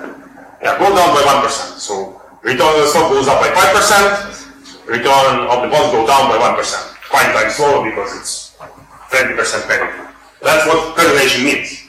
Why we need the correlation? And actually we need the covariance metrics. We want now, when we generate random numbers, those needs to be correlated with each other. That's all what changes now. Now when we generate the returns of the stock and return of the bonds, these random numbers that we generate should be correlated to each other. Those are not independent. There is a correlation. So we need to give the covariance matrix to our random number generator. So that takes into account when generated random numbers. And it gives us correlated random numbers. In this case, so what is covariance matrix? That's a variance, or standard deviation squared for the stocks, which was 14.65%. Variance for the bonds, which was 7% squared, standard deviation squared. And here we have the correlation coefficient multiplied by the standard deviation of the stocks multiplied by the standard deviation of the bond. That's the definition of the covariance. And we get this covariance matrix, which is symmetric. Because the correlation between stocks and bonds and between bonds and stocks is the same, of course. The covariance is, that's why it's symmetric. And that's actually how we, based on this matrix, that's how we compute the variance of this portfolio, which remember when we talked about variance function, that was the matrix Q. So to compute the variance of the portfolio, we use this matrix Q, which is the covariance matrix. And another useful property of this matrix is that that matrix should be positive semi-definite. Why?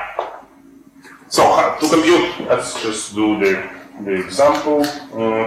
Let's erase something here.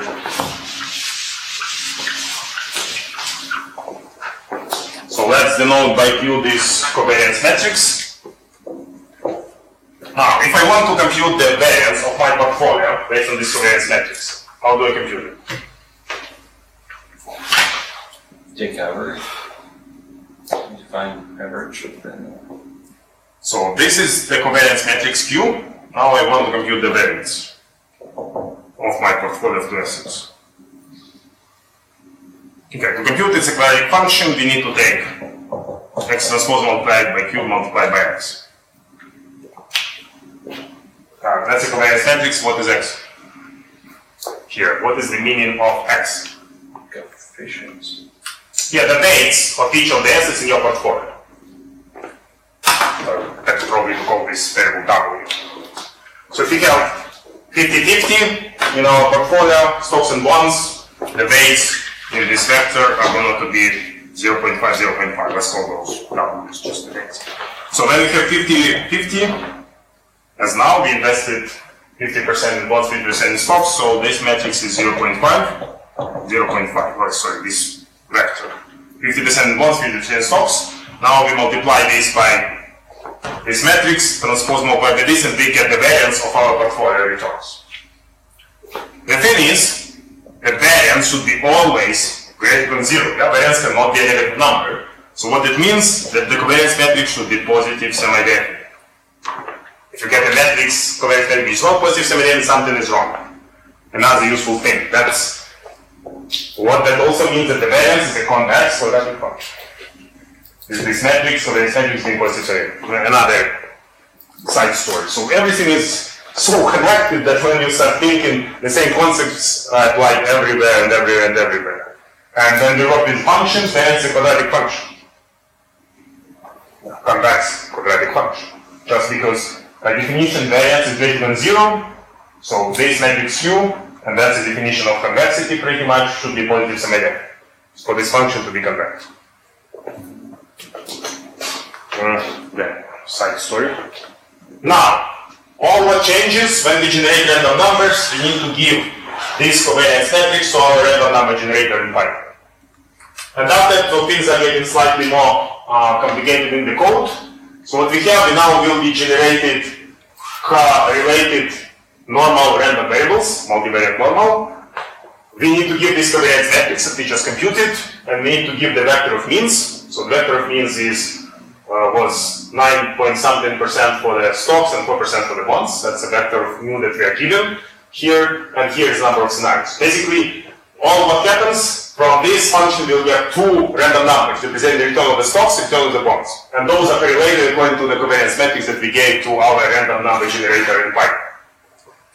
After that, in the loop, from year 1 to year 30, we start generating these correlated random numbers for return of the bonds, return of the stocks. And we start doing 1 plus the return of the bonds for the first year, after 1 plus the return of the stocks for the second year, and so on, and we compute the returns of the bonds and stocks after 30 years in the code.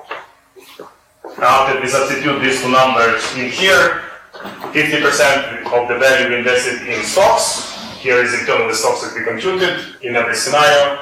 50% invested in bonds. Here is the return of the bonds that we computed in every scenario. And we get our value of our portfolio, now consisting of two assets, 30 years in the future. That's the distribution plot, and these are the one number summaries. So the only thing that changed, now we need the returns of the stocks and the return of the bonds. And those should be correlated to each other according to the correlation structure that we have computed from historical data. So instead of only standard deviations, we need to give also correlation terms, covariances between the assets, so that the random numbers, the returns of the stocks and the bonds that we get here are correlated to each other. The random numbers are generated to be correlated.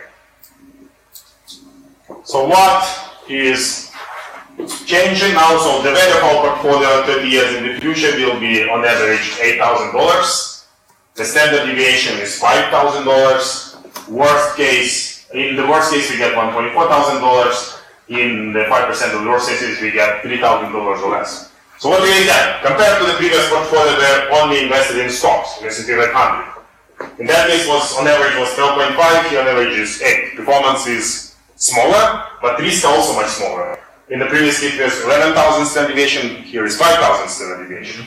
In the previous case, it was $400 loss. In the worst case, here is a $400 profit in the worst case. In the 5% worst case, it was 2,600 or less, now it's 3,000 or less. So, this portfolio has smaller performance, but also smaller risks. All three risk measures are much smaller.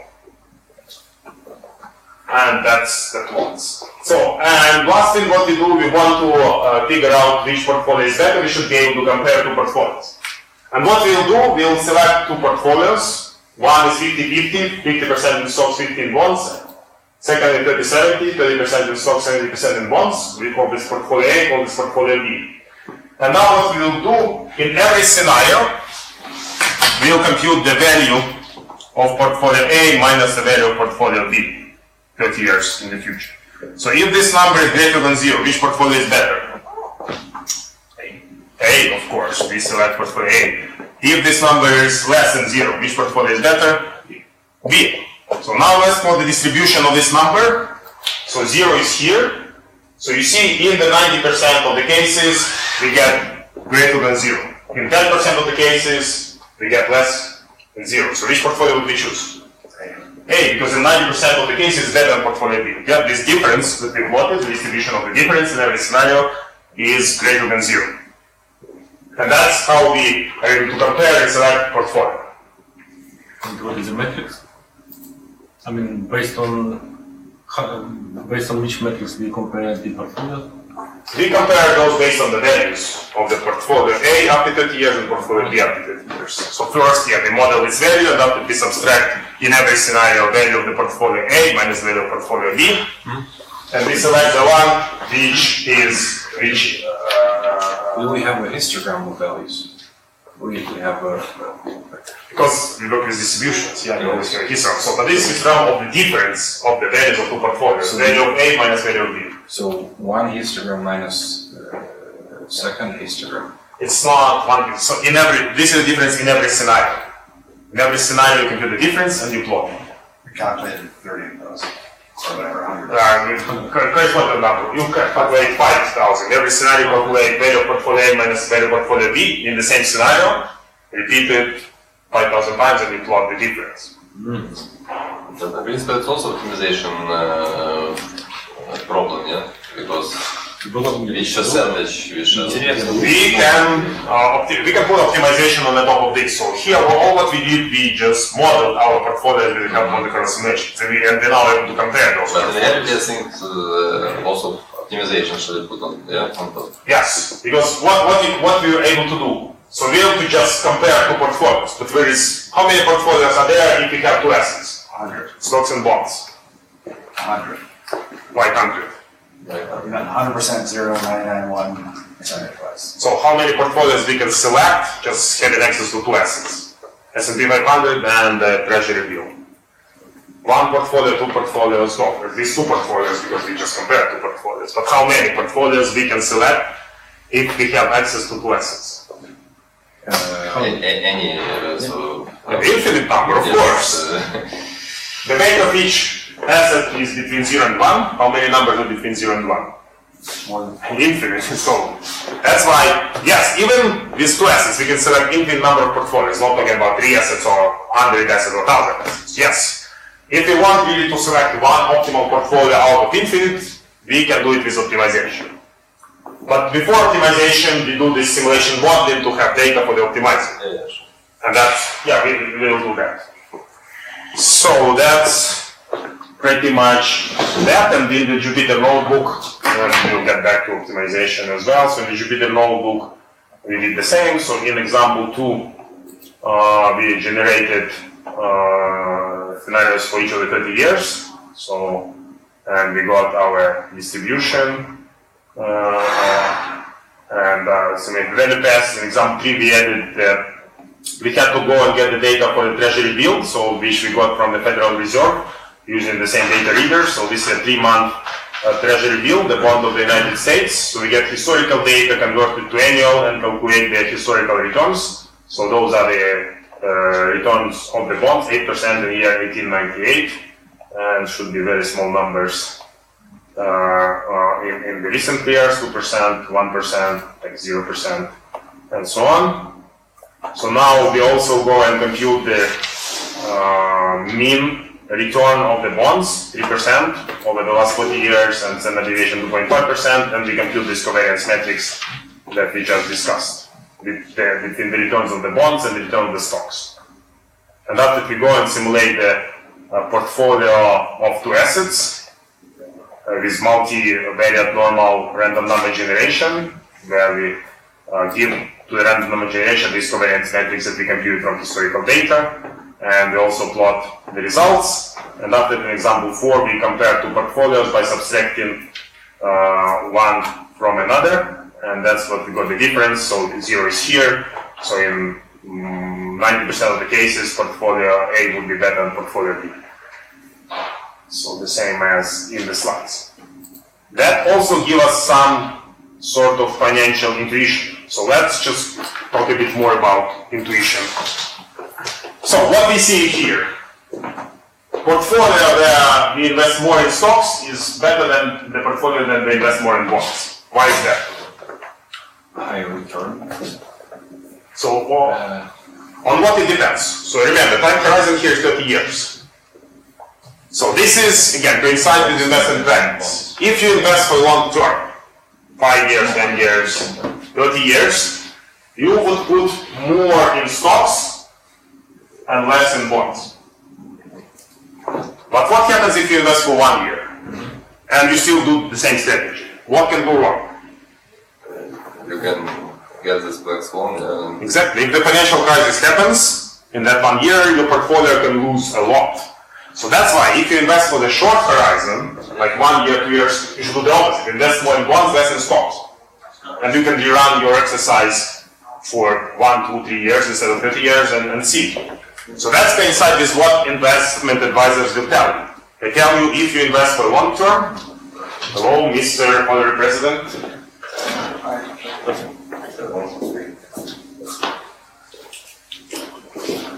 So if you invest in for a long term, so more in stocks, less in bonds. Why? Intuitively.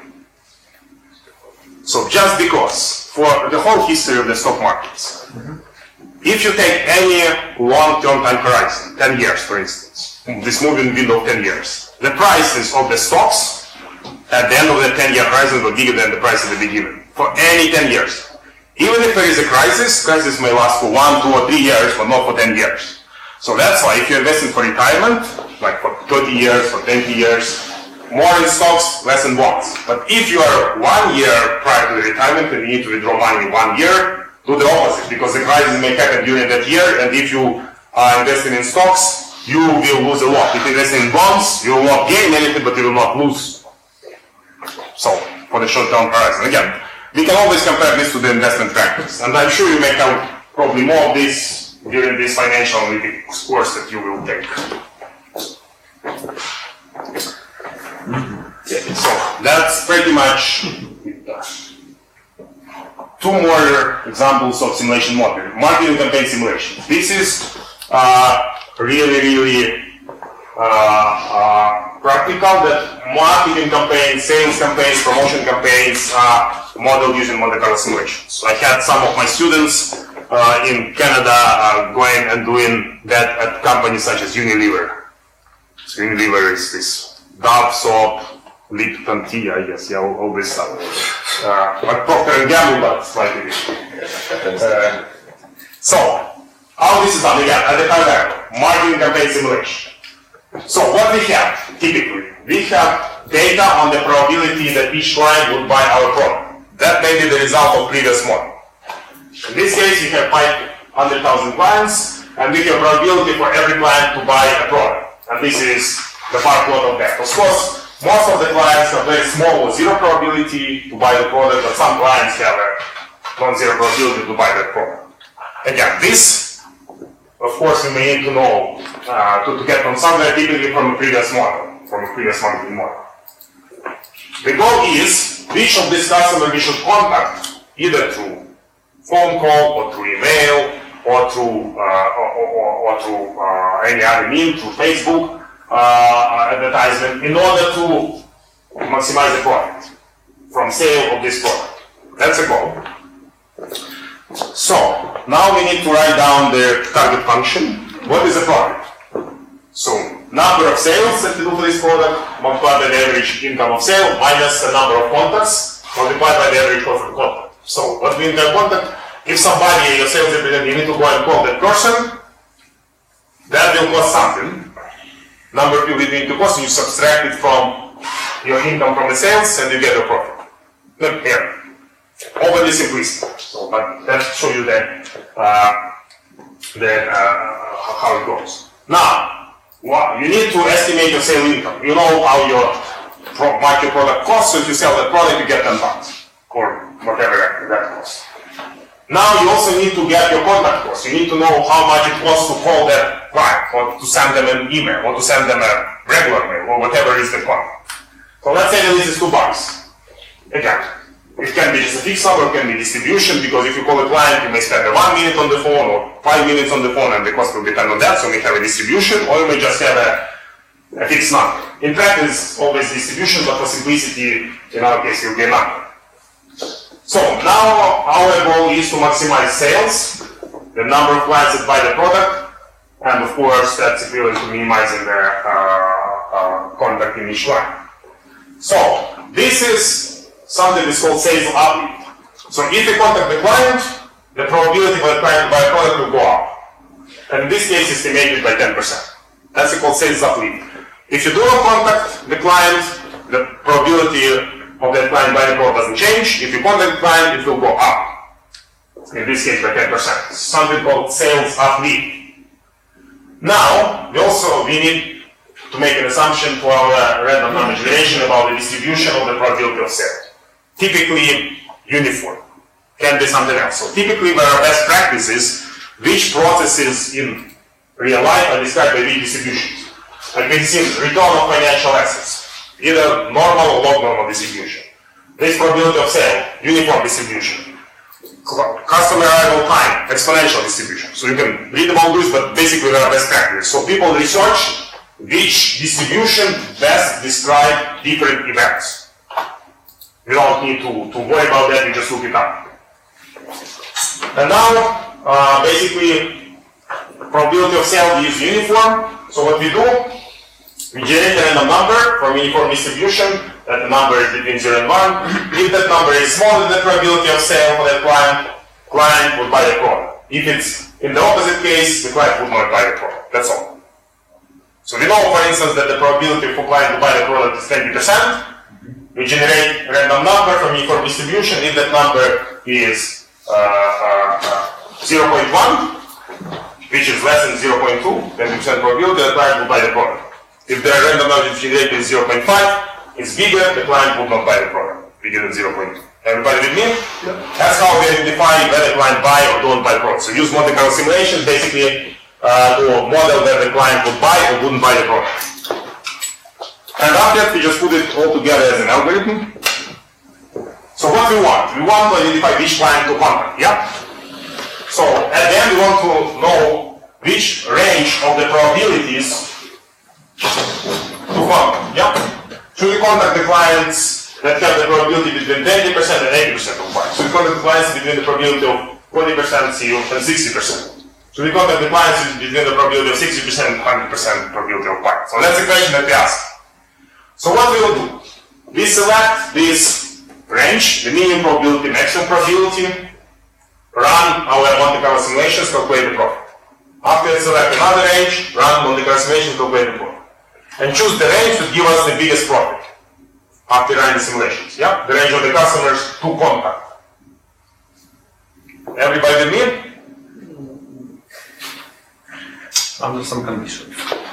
Yeah, you can try to basically do other strategies to identify their customers. So we know that when we contact the client, we add 10% of probability for the client to buy the product.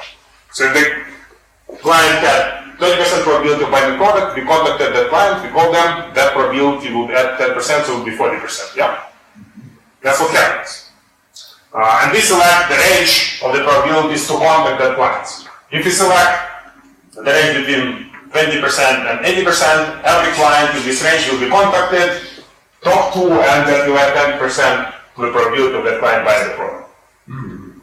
And what is the... We just don't know which range is the best to contact. This range, or everybody, every client. Of course, yeah, probably those. We don't, but we can try all the possible ranges. So after that, we run the simulations. When they identify the range, we know which clients to contact. We have 10% probability to those clients. Run random number generation, which draw random numbers. We know whether the client will buy or not buy. After the simulations, we calculate the profit function, and we just repeat it 100 times to get the average values. We repeat the simulations 100 times to get more precise. And after that, we find the best target group for the clients. So after calculations, the best target group was between 40% and 70%. You should contact the clients that have the probability of buying between 40% and 70%. Is it intuitive or not? 50%, Yeah, 20%. yeah. Why we shouldn't contact the clients that have a small probability of buying? So you use this in any case. So you client has a probability of buying 10%, you contact him, you got not 10%, 20% of probability the client will still not buy. So it doesn't make sense to contact the customers that have small probability of buying because it will not help. In any case, you will still not buy. Everybody with me? That's how we interpret it. You should think whether the range makes sense. Yeah? Why this simulation shows that we shouldn't contact the clients that have 70 or more percent of buying? Because we will buy in any case. Yeah? Why bother contacting them? But we should contact the clients that are in the middle of these probabilities of buying. Because those are our target group and that give us the biggest problem. That's the idea. There is also should be the notebook to take a look if you want. And I lost the beginning. How we decided which kind initial probability for every customer? So here it was given to us, but typically that's another model. So they run marketing models to really figure out for each client the probability of buying. For that, you need a lot of data. I will tell you. So this case study was done for clients of a bank, and the product was financial product, like opening a deposit account or buying a GIC or something like that. For banks it's easier because you have a lot of data about the clients. If you are a store, you need to do a lot more. Of course, there are these client programs, encouragement and stuff like that, but it's still much more difficult to get information about the clients for Silpo than for private bank, as you understand. So if you loyalty programs. Yeah. Loyalty programs give you a lot, but not everybody may participate in loyalty program. But really, from the loyalty programs, that's where you get the probability of buying that product by that customer. If you don't have a loyalty program, but for banks, pretty much every bank client is a loyalty program because you keep all the transactions of that client and you can identify that client by name. For the stores, like Silpo, unless the client is in the loyalty program, you don't know much about the client. So that's why retail stores are pushing those loyalty programs so much, because that puts a name of the client on the transactions. Name and phone. The name, phone, address, number of children. So this is really getting, so maybe you remember, it was a case maybe 5-10 years ago when in the United States, when a daughter of a customer, she got a promotion to buy diapers or something like that. And the customer walked into the site, I don't remember, was it Walmart or something else? Some other store? Target. Yeah, Target, okay. The angry father went to the store and got the mention said, my daughter is not pregnant, why are you sending her promotion to buy diapers? And later on, and the store may apologize, blah, blah, blah, but later on the father figured out that he's not easily pregnant. The supermarket knew more about that than the father, because of all these things. So those promotions that they're getting targeted. And that's how they run those. Should run, not sure. All of the stores do that, but this is really how their marketing campaigns are simulated, promotion campaigns are simulated, sales campaigns are simulated, and so on. And at least some of my students worked on that in companies such as Unilever. So I know that Fuzzy Group is doing that, like C4 and the other large Ukrainian retailers are doing that. So we talked at some point to Fuzzy Group. They're very heavy in data science and very looking at those things. And the same as at other things. So we had a student in the previous MBAI cohort who was trying to do an internship at Fuzzy Group, and what they were doing, they were interested in automatically recognizing from photos which products are missing on the shelves to restock those automatically. So recognizing the labels on those and so on, so that you automate the restocking. So you know, okay, this shelf is empty, we should restock it. So that was an interesting project. Even so, it was not marketing campaign simulation, was more image recognition, computer vision, but still, yeah, those. Looking at those. So I talked to Canadian Tire Corporation. Canadian Tire is the largest retailer in Canada. It's Canadian Walmart, more diversified. They're doing all those things. I probably know that we have a person from Ukrainian diaspora who was the CTO of Canadian Tire Corporation. His name is Eugene Roman. So that's why there is a lot of outsourcing in IT happening from Canadian Tire to Ukraine. That's the biggest outsourcing from Canada to Ukraine is Canadian Tire Corporation. Okay, and the last example for simulation modeling is from modeling the restaurant operations. I just showed that briefly on Friday to you and to the NDT group, and that's just go into a bit more detail because that's another. Okay, so this was done in another software package. This was done outside of Python because there are other packages where you can easily visualize what's going on. That's it. In Python, if you want to visualize these things, no work. Random number generation is okay, but when you want to show it to the client, you visualize better to get a special software where you can visualize your simulation model results. And for that, we use Simulate, one of the packages for Monte Carlo simulations. That was a cool project. When I was a student, a PhD student at McMaster University in Canada, we did the student competition for that. So one of the companies that does consulting in simulation modeling, they did a competition for students. So they gave their use case. And we worked in teams for a month. We developed our simulation model, our consulting report, we did the presentation, and after that, in this case, I guess we got the second place in the competition. And another year we got the first place, and we got the monetary prize, and we got the invitation to come for the internship interview to that company. That's how companies are trying to recruit students. By giving them the case study, work on this, show us the results. If your results are good, we may hire you. Yeah, that's actually where a lot of these type of competitions, not only on Kaggle, but companies are doing those, universities are doing those. So what we have? We have the operations of a fast food restaurant. Tim Hortons in Canada, that's a coffee store, something similar to Starbucks. Or McDonald's, to oversimplify. Here. So what we want to do? We want to basically run simulations of the restaurant operations. So this is modeling of the operations using Monte Carlo simulation. And the ultimate goal was, can we do something about the emissions of the cars? So what happens? When the customer comes to the store, the customer either can park or go to the drive-thru, to Mac Drive in Ukrainian, it applies to McDonald's. So if the customer goes to a drive-thru, the engine is running. When you wait in the drive-thru, you pollute. And the Tim Hortons wanted to encourage green behavior. The customers advertise that they support green behavior, so they wanted to figure out what to change in the restaurant operations in order to reduce the amount of the greenhouse emissions from the customer cars. But you cannot tell the customers, go and park instead of going to the drive-thru. That's not how the business works. You cannot tell customers what to do. You can encourage them to do something only indirectly. Everybody with me, I guess that's our understanding of the business. If you tell customer go and park, they say, fuck off, I will go to other stores. That's what it is. So you need to encourage this behavior indirectly. You may advertise, you may change something in the policies, operations of the restaurant, but you cannot tell customers what to do. Otherwise customers will leave you. Nudge, yeah. Sorry? It's called nudge, yeah. Yeah. Exactly. So, now, before we go and change anything in the operation restaurant, we need to be able to simulate the current operations of the restaurant. That's an advantage. We have that restaurant already operating, so we have historical data. If you want to build a new restaurant, your job is much more complex. Because you need to estimate the traffic of the customers, you need to estimate a bunch of other things. In our situation, things are simpler, we have the historical data. So what we have in the historical data? First, we have the customer arrival times by the day of the week, by the time of the day. So on Mondays between midnight and 1 a.m., customer arrives on average every 5 minutes. Yeah? On Monday between 8 and 9 a.m., every half a minute, every 30 seconds. And so on. We have data about type of orders that the customers are doing, 10 different orders.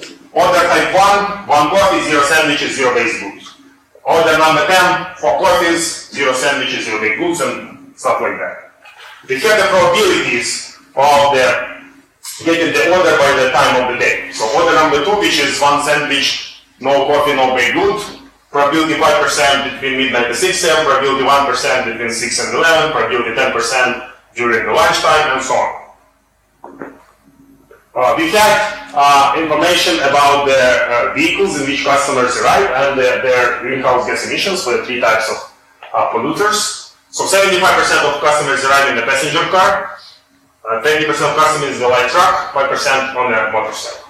And that's how much each of those pollute. That's how we are able to calculate the greenhouse gas emissions. So passenger car, truck. We have data about operations that customers need to perform. So for instance, to park a car, on average it takes 0.25 minutes. To order and pay at the counter, on average it takes 0.875 minutes, and there is a variable portion for that. So essentially that's a mean, if a variable portion is a standard deviation. In a sense, and that's already give us some idea that to model those, probably normal distribution would work, these operations. Leave parking lot, enter the drive queue, and so on. And here we have a number of staff members that are required to also doing this operation. So when the customer parks, of course, staff members have nothing to do with it. But then the customer orders and payback, one of the staff members is occupied and cannot do anything else. One of the people working in the restaurant. After we also have the operations, how long we take to make a sandwich, and one staff member is occupied, pour a coffee, collect the goods. So basically data about all operations that are performed in the restaurant. This order and paying at the counter, or order in the drive-thru, or make a sandwich, pour a coffee, collect the goods in the kitchen.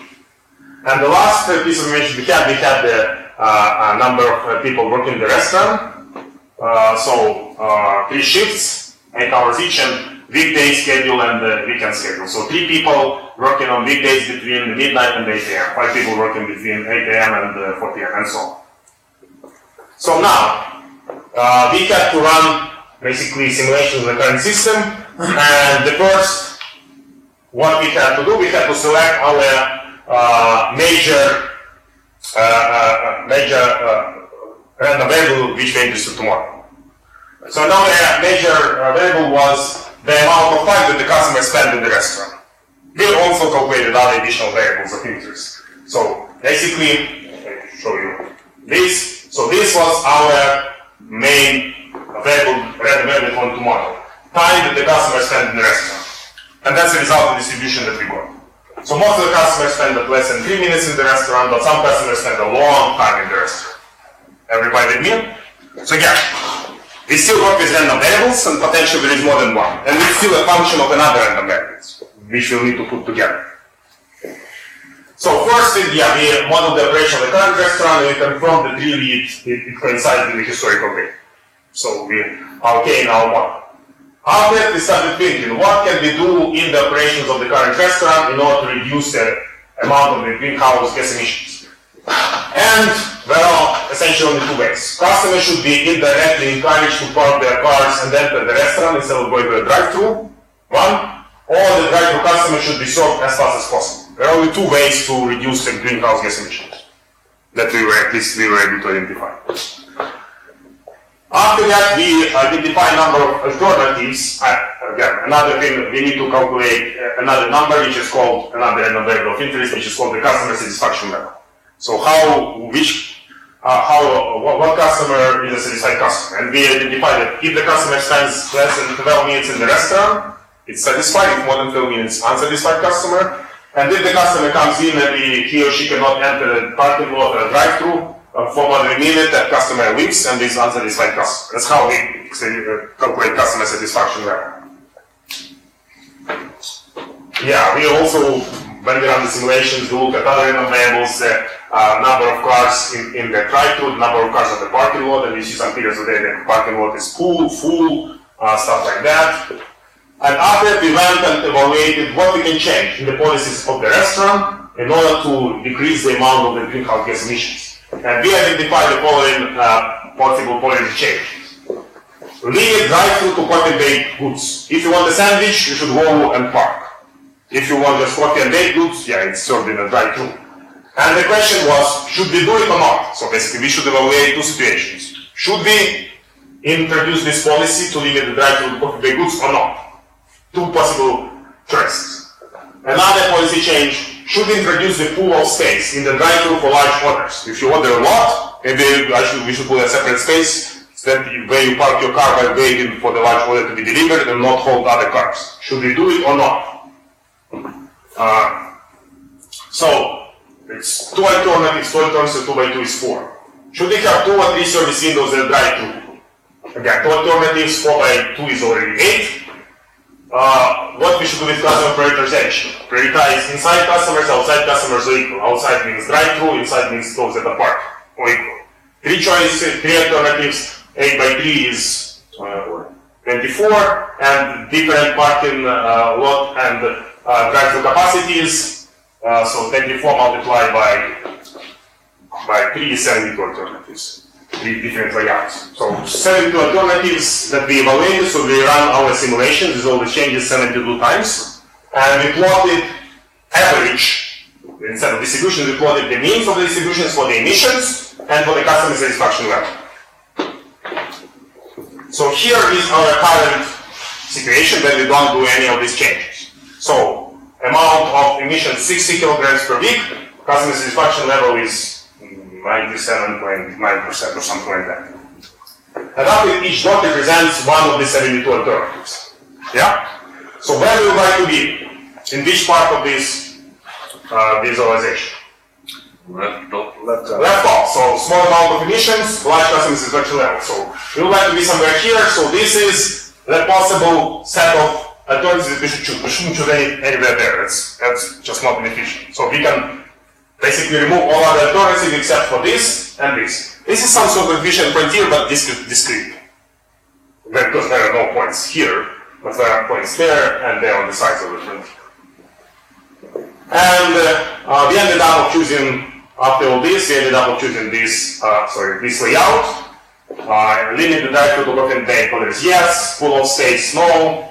2 or 3 service windows, 3. Prioritize outside customers, and layout number 4 for the parking lot 19 spots, drive-thru 6 spots. And this is this star. So that's a new policy changes that we introduced or listed here. And as a result, we reduced the amount of the greenhouse gas emission from 60 kilograms per week to 40 kilograms per week by 1/3. And the customer satisfaction level dropped only slightly from 97.9 to 97.3%. So that was our recommendation based on running this Monte Carlo simulation. That's pretty much what we came up with. And how you run this? So if you look back at the visualization of the restaurant, so what you do? All what you do, you start at the beginning of the week. You generate the first random number from exponential distribution, which tells at what time the customer arrives. The customer arrival times are modeled for exponential distribution. You generate random number from exponential distribution with the historical mean. Customer arrives every 5 minutes, that's historical mean. And you know that first customer arrives at 12.03. After that, you generate another random number to simulate whether the customer decided to go to park or to go to a drive. 60% customers went to the parking lot, 40% went to the drive-thru. You generate a random number from the uniform distribution. If the random number is less than 0.6, the customer parks. After you generate a random number to model how long it takes to park the car from a normal distribution with the historical mean standard deviation. After the customer entered, you model how long it takes for the customer to order and pay, and so on. You basically keep generating random numbers and track the customer through the system. And you calculate down. That's all what you are doing. The function is more complex, but then basically the function is first random number arrival time. After that, plus the time to plus the customer went there, plus the time that customers spend here, less time customers spend there, plus customers spend there, and you have the total time that the customer spend in the system. That's all what we are doing. Still modeling function of a random variance. Just slightly more complex function. Did they apply some recommendations? So basically, what happened? The company did this consulting project in the past, and they just simplified it for the student competition. So basically, that was their project that they already did for a client. Just they simplified it and given the competition students, and they didn't implement it. It's not after student competition, but even before. That they did this real consulting project for the client. Yes. Yeah, and the total emissions kilogram thing, that's just kind of like a pretend thing to add on top. They're really just trying to minimize time at the restaurant. Right? Yeah. They added emissions to make it okay for students. It's funny, but I have But noticed. you can advertise it probably, that the green Yeah. behavior, you will reduce the emission by 1/3 in the restaurant, that's a green policy, and importance go and become our client. But in my personal experience at this restaurant, Yeah. I remember watching them switch from prioritizing inside customers to prioritizing outside customers. Yeah. Like that's the thing that anecdotally I've Oh, definitely noticed. so it probably looks like we implemented some of the recommendations. Yeah, oh, I didn't know that, that's cool. Yeah, it's a thing that people talk about. Like, hey, why did this happen? Twice as many staff are outside people as inside. Yeah, It's super interesting. that's really what happens right now. Yeah, I don't remember in the past, but right now, yeah, we really prioritize outside customers, the people who are in the drive-thru. This is normal. We do not need to pay rent or. Yeah, but before, you see, as it kind of says, before they did the opposite, they prioritize inside customers. Yeah. So, companies are really looking up at that. So, and I'll show you the last video. Reduce number of outside customers, yeah, because you cannot select only coffee and bakery. So they reduce number of.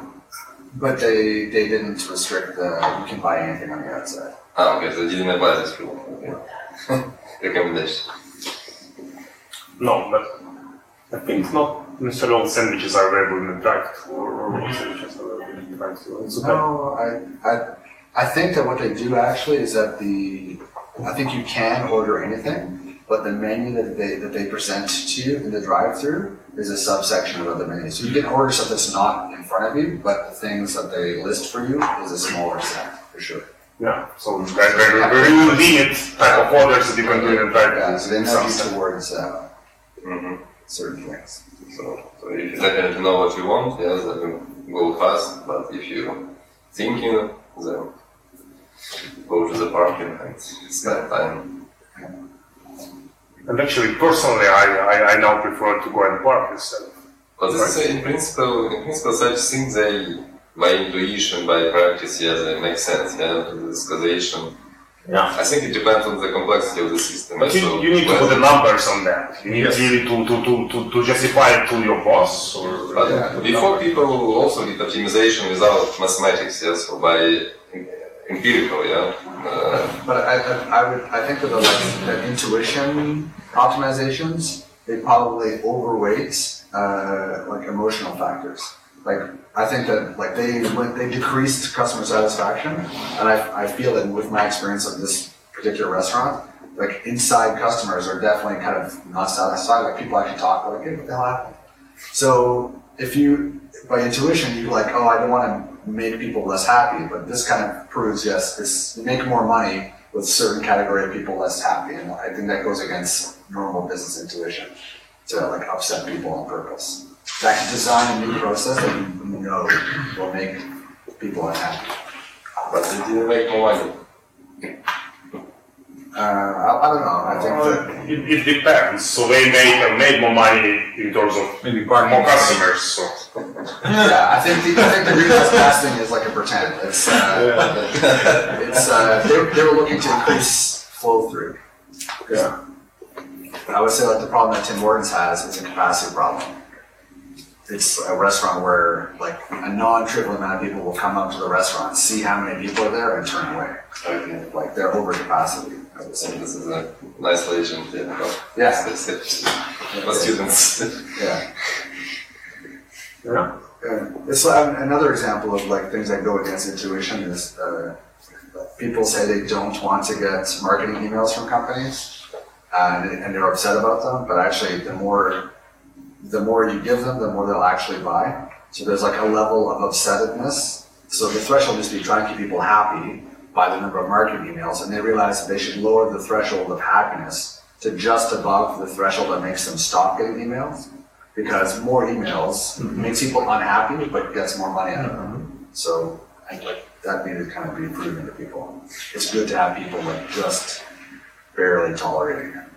But you could do this also in paper, right? Just playing with this and get feedback, see and... Yeah, but customer acquisition is such a high cost though that like to lose people in testing, like you can't just, okay, now all you people who left, come right back and we'll do a different thing. Like, once you lose them, you lose. Well, many interesting things. Yeah. So the last video before lunch, as I also showed, that's another product called AnyLogic for doing these Monte Carlo simulations, where you can visually actually define your function that you're trying to simulate, and it's used for, in terms of this, you can model the call center, you can model the train station, you can do the 3D visualizations for clients of the system that you are modeling. Underneath it the same, random numbers, warehouses, stock in the warehouses, but yeah, you can show these results to clients, deliveries, whatever, DHL, FedEx, things like that. Military operations, of course, which you can also visualize, but instead of just showing the spreadsheet stuff or showing the Python code. 3 different types of Monte Carlo simulation systems, subway entrance hall, how you put where you put the tourniquets, where you put other stuff over there to increase the throughput of the passengers, production lines in the production plant. Before you build that production line, you simulate it to identify the bottlenecks and stuff like that. Urban dynamics, agricultural simulations, and so on and so forth. And actually, I quite recently, probably a couple of years ago, read that they used it in Toronto. So now we're building the new subway line, the Eglinton Crosstown LRT, and they use simulation modeling to model the interchange station. So how to increase the throughput of the passengers through this Eglinton subway station and Eglinton LRT station. So exactly using this type of ideas. So that was in the news, actually. So companies are really using that. We just typically underestimate what we can do with simulation. So it's like 100,000 times cheaper to run the simulation before you build than to you build it after you figure out that something doesn't work. How to learn how to do it? It looks like nice, but practical projects. So typically, how consulting is done. Typically, you don't have in-house expertise, so companies hire external consultants to do the simulation modeling for them, and external consultants use one of the simulation packages, Simulate, AnyLogic, or anything else, where they do the simulations, they visualize the results, they show to you not only the numbers and the visualization, they show you this how the system is running, people are working, I don't know, we put this layout, we put that layout, throughput increases, and you save that much money. So basically, the only way to do that, to work on this. But at least it's good to know for you that this something like that is possible. So this is still not the mainstream in data science, because not like machine learning where everybody jumps, but this runs for like decades and people use it and practice very often. Just not as hot topic as machine learning. Even so, probably this is used even more in production and saves more money yet at the moment than machine learning. Machine learning is probably going to jump that sooner or later, or maybe already done, but this is really there. It's like multi-billion-dollar industry, or probably billion-dollar industry. Model before you build. Model before you change any policies. Or it's cheap. You just generate random numbers on the computer. That's all what you do. But we need to try to do it on computer ourselves, right? In Python, again, we have another couple of Jupyter notebooks, so before we go for lunch, let me show that, as we already started. I showed something like this. There is a marketing campaign simulation that we looked at, you can look yourself. And this is another very simple 10 customer arrival model, so much simpler than in Tim Hortons restaurant. But the idea is the same, just no visualizations, just random generation. So what I did, here and I'll just show you the results. So you model the arrival times, you want to model the bank branch, the operations of the bank branch. And what you do, you basically model customers arriving after they spend some time in the bank at the counter and they leave. And just two random numbers. The arrival time from exponential distribution and the time that they left from exponential distribution as well. And you basically, that's what you get. The first customer arrived, after the first customer left. The customer second arrived, the second customer left, and you see what's going on. And all what I did actually show that how long after the closing they have to stay in order to serve every customer that already arrived before closing. Overtime is 9.2 minutes. So 10 extra minutes we'll need to serve customers after closing in order to basically serve all the customers that arrived before closing. You can do much more fancy stuff as that. So, again, we can do everything in Python, just unfortunately we cannot do these nice three-dimensional visualizations in Python of how the system works. But otherwise, it's all there. Just generating random numbers. So, yeah. Okay. The hard part's getting the data to start off with. Exactly, but that's, again, if you embed it and do this for a client, they will provide all data for you.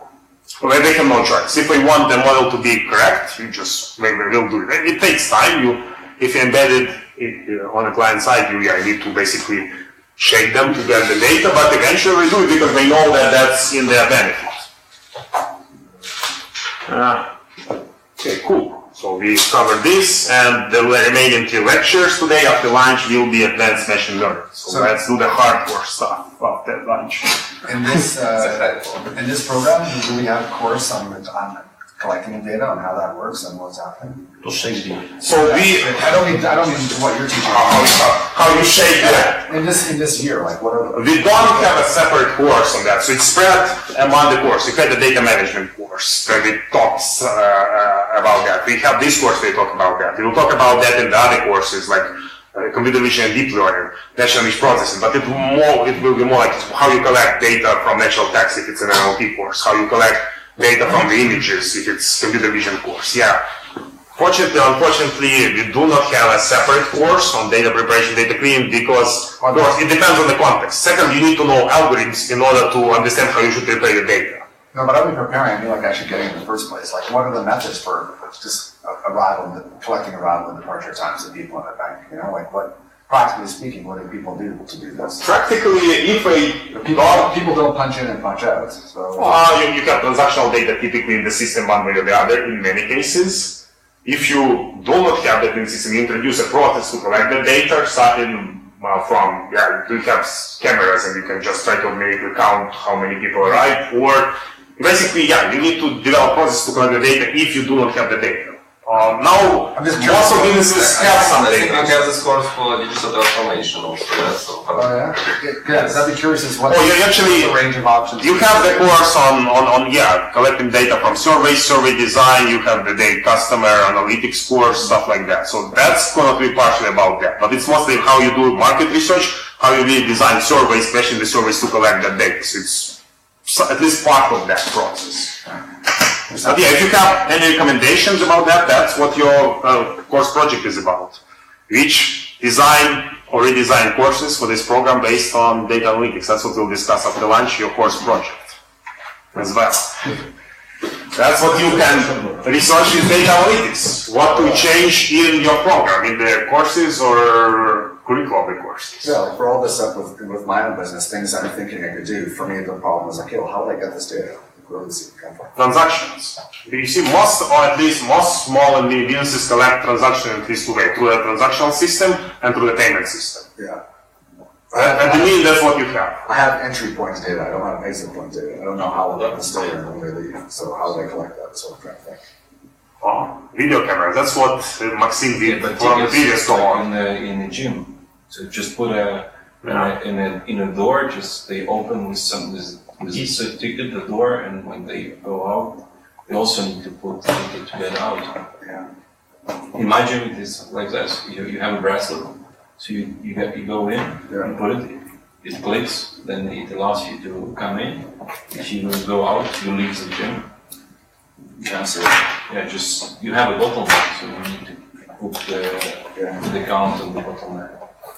But you may also want to get some data which machines they use, in the gym. So Yeah, there's that. For me, it's like which things are which climbs are being climbed, whether there's completion, things. one way is cameras. Camera, that's like a privacy issue still, but you can try automatically to identify some of those things from the video footage that you got from cameras. There's high regulation of this. Yeah, that's true, but again, it's not even a privacy invasion. You are not recognizing people, you are not labeling people there. It's still privacy. Security, Yeah, but you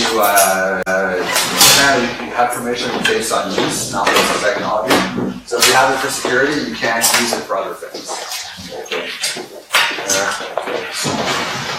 To run, we have a lunch with KFC talking about future plans for the program. So see you after lunch. That's right. Yeah, don't forget after the end of this lecture we have this Pay, ice wine.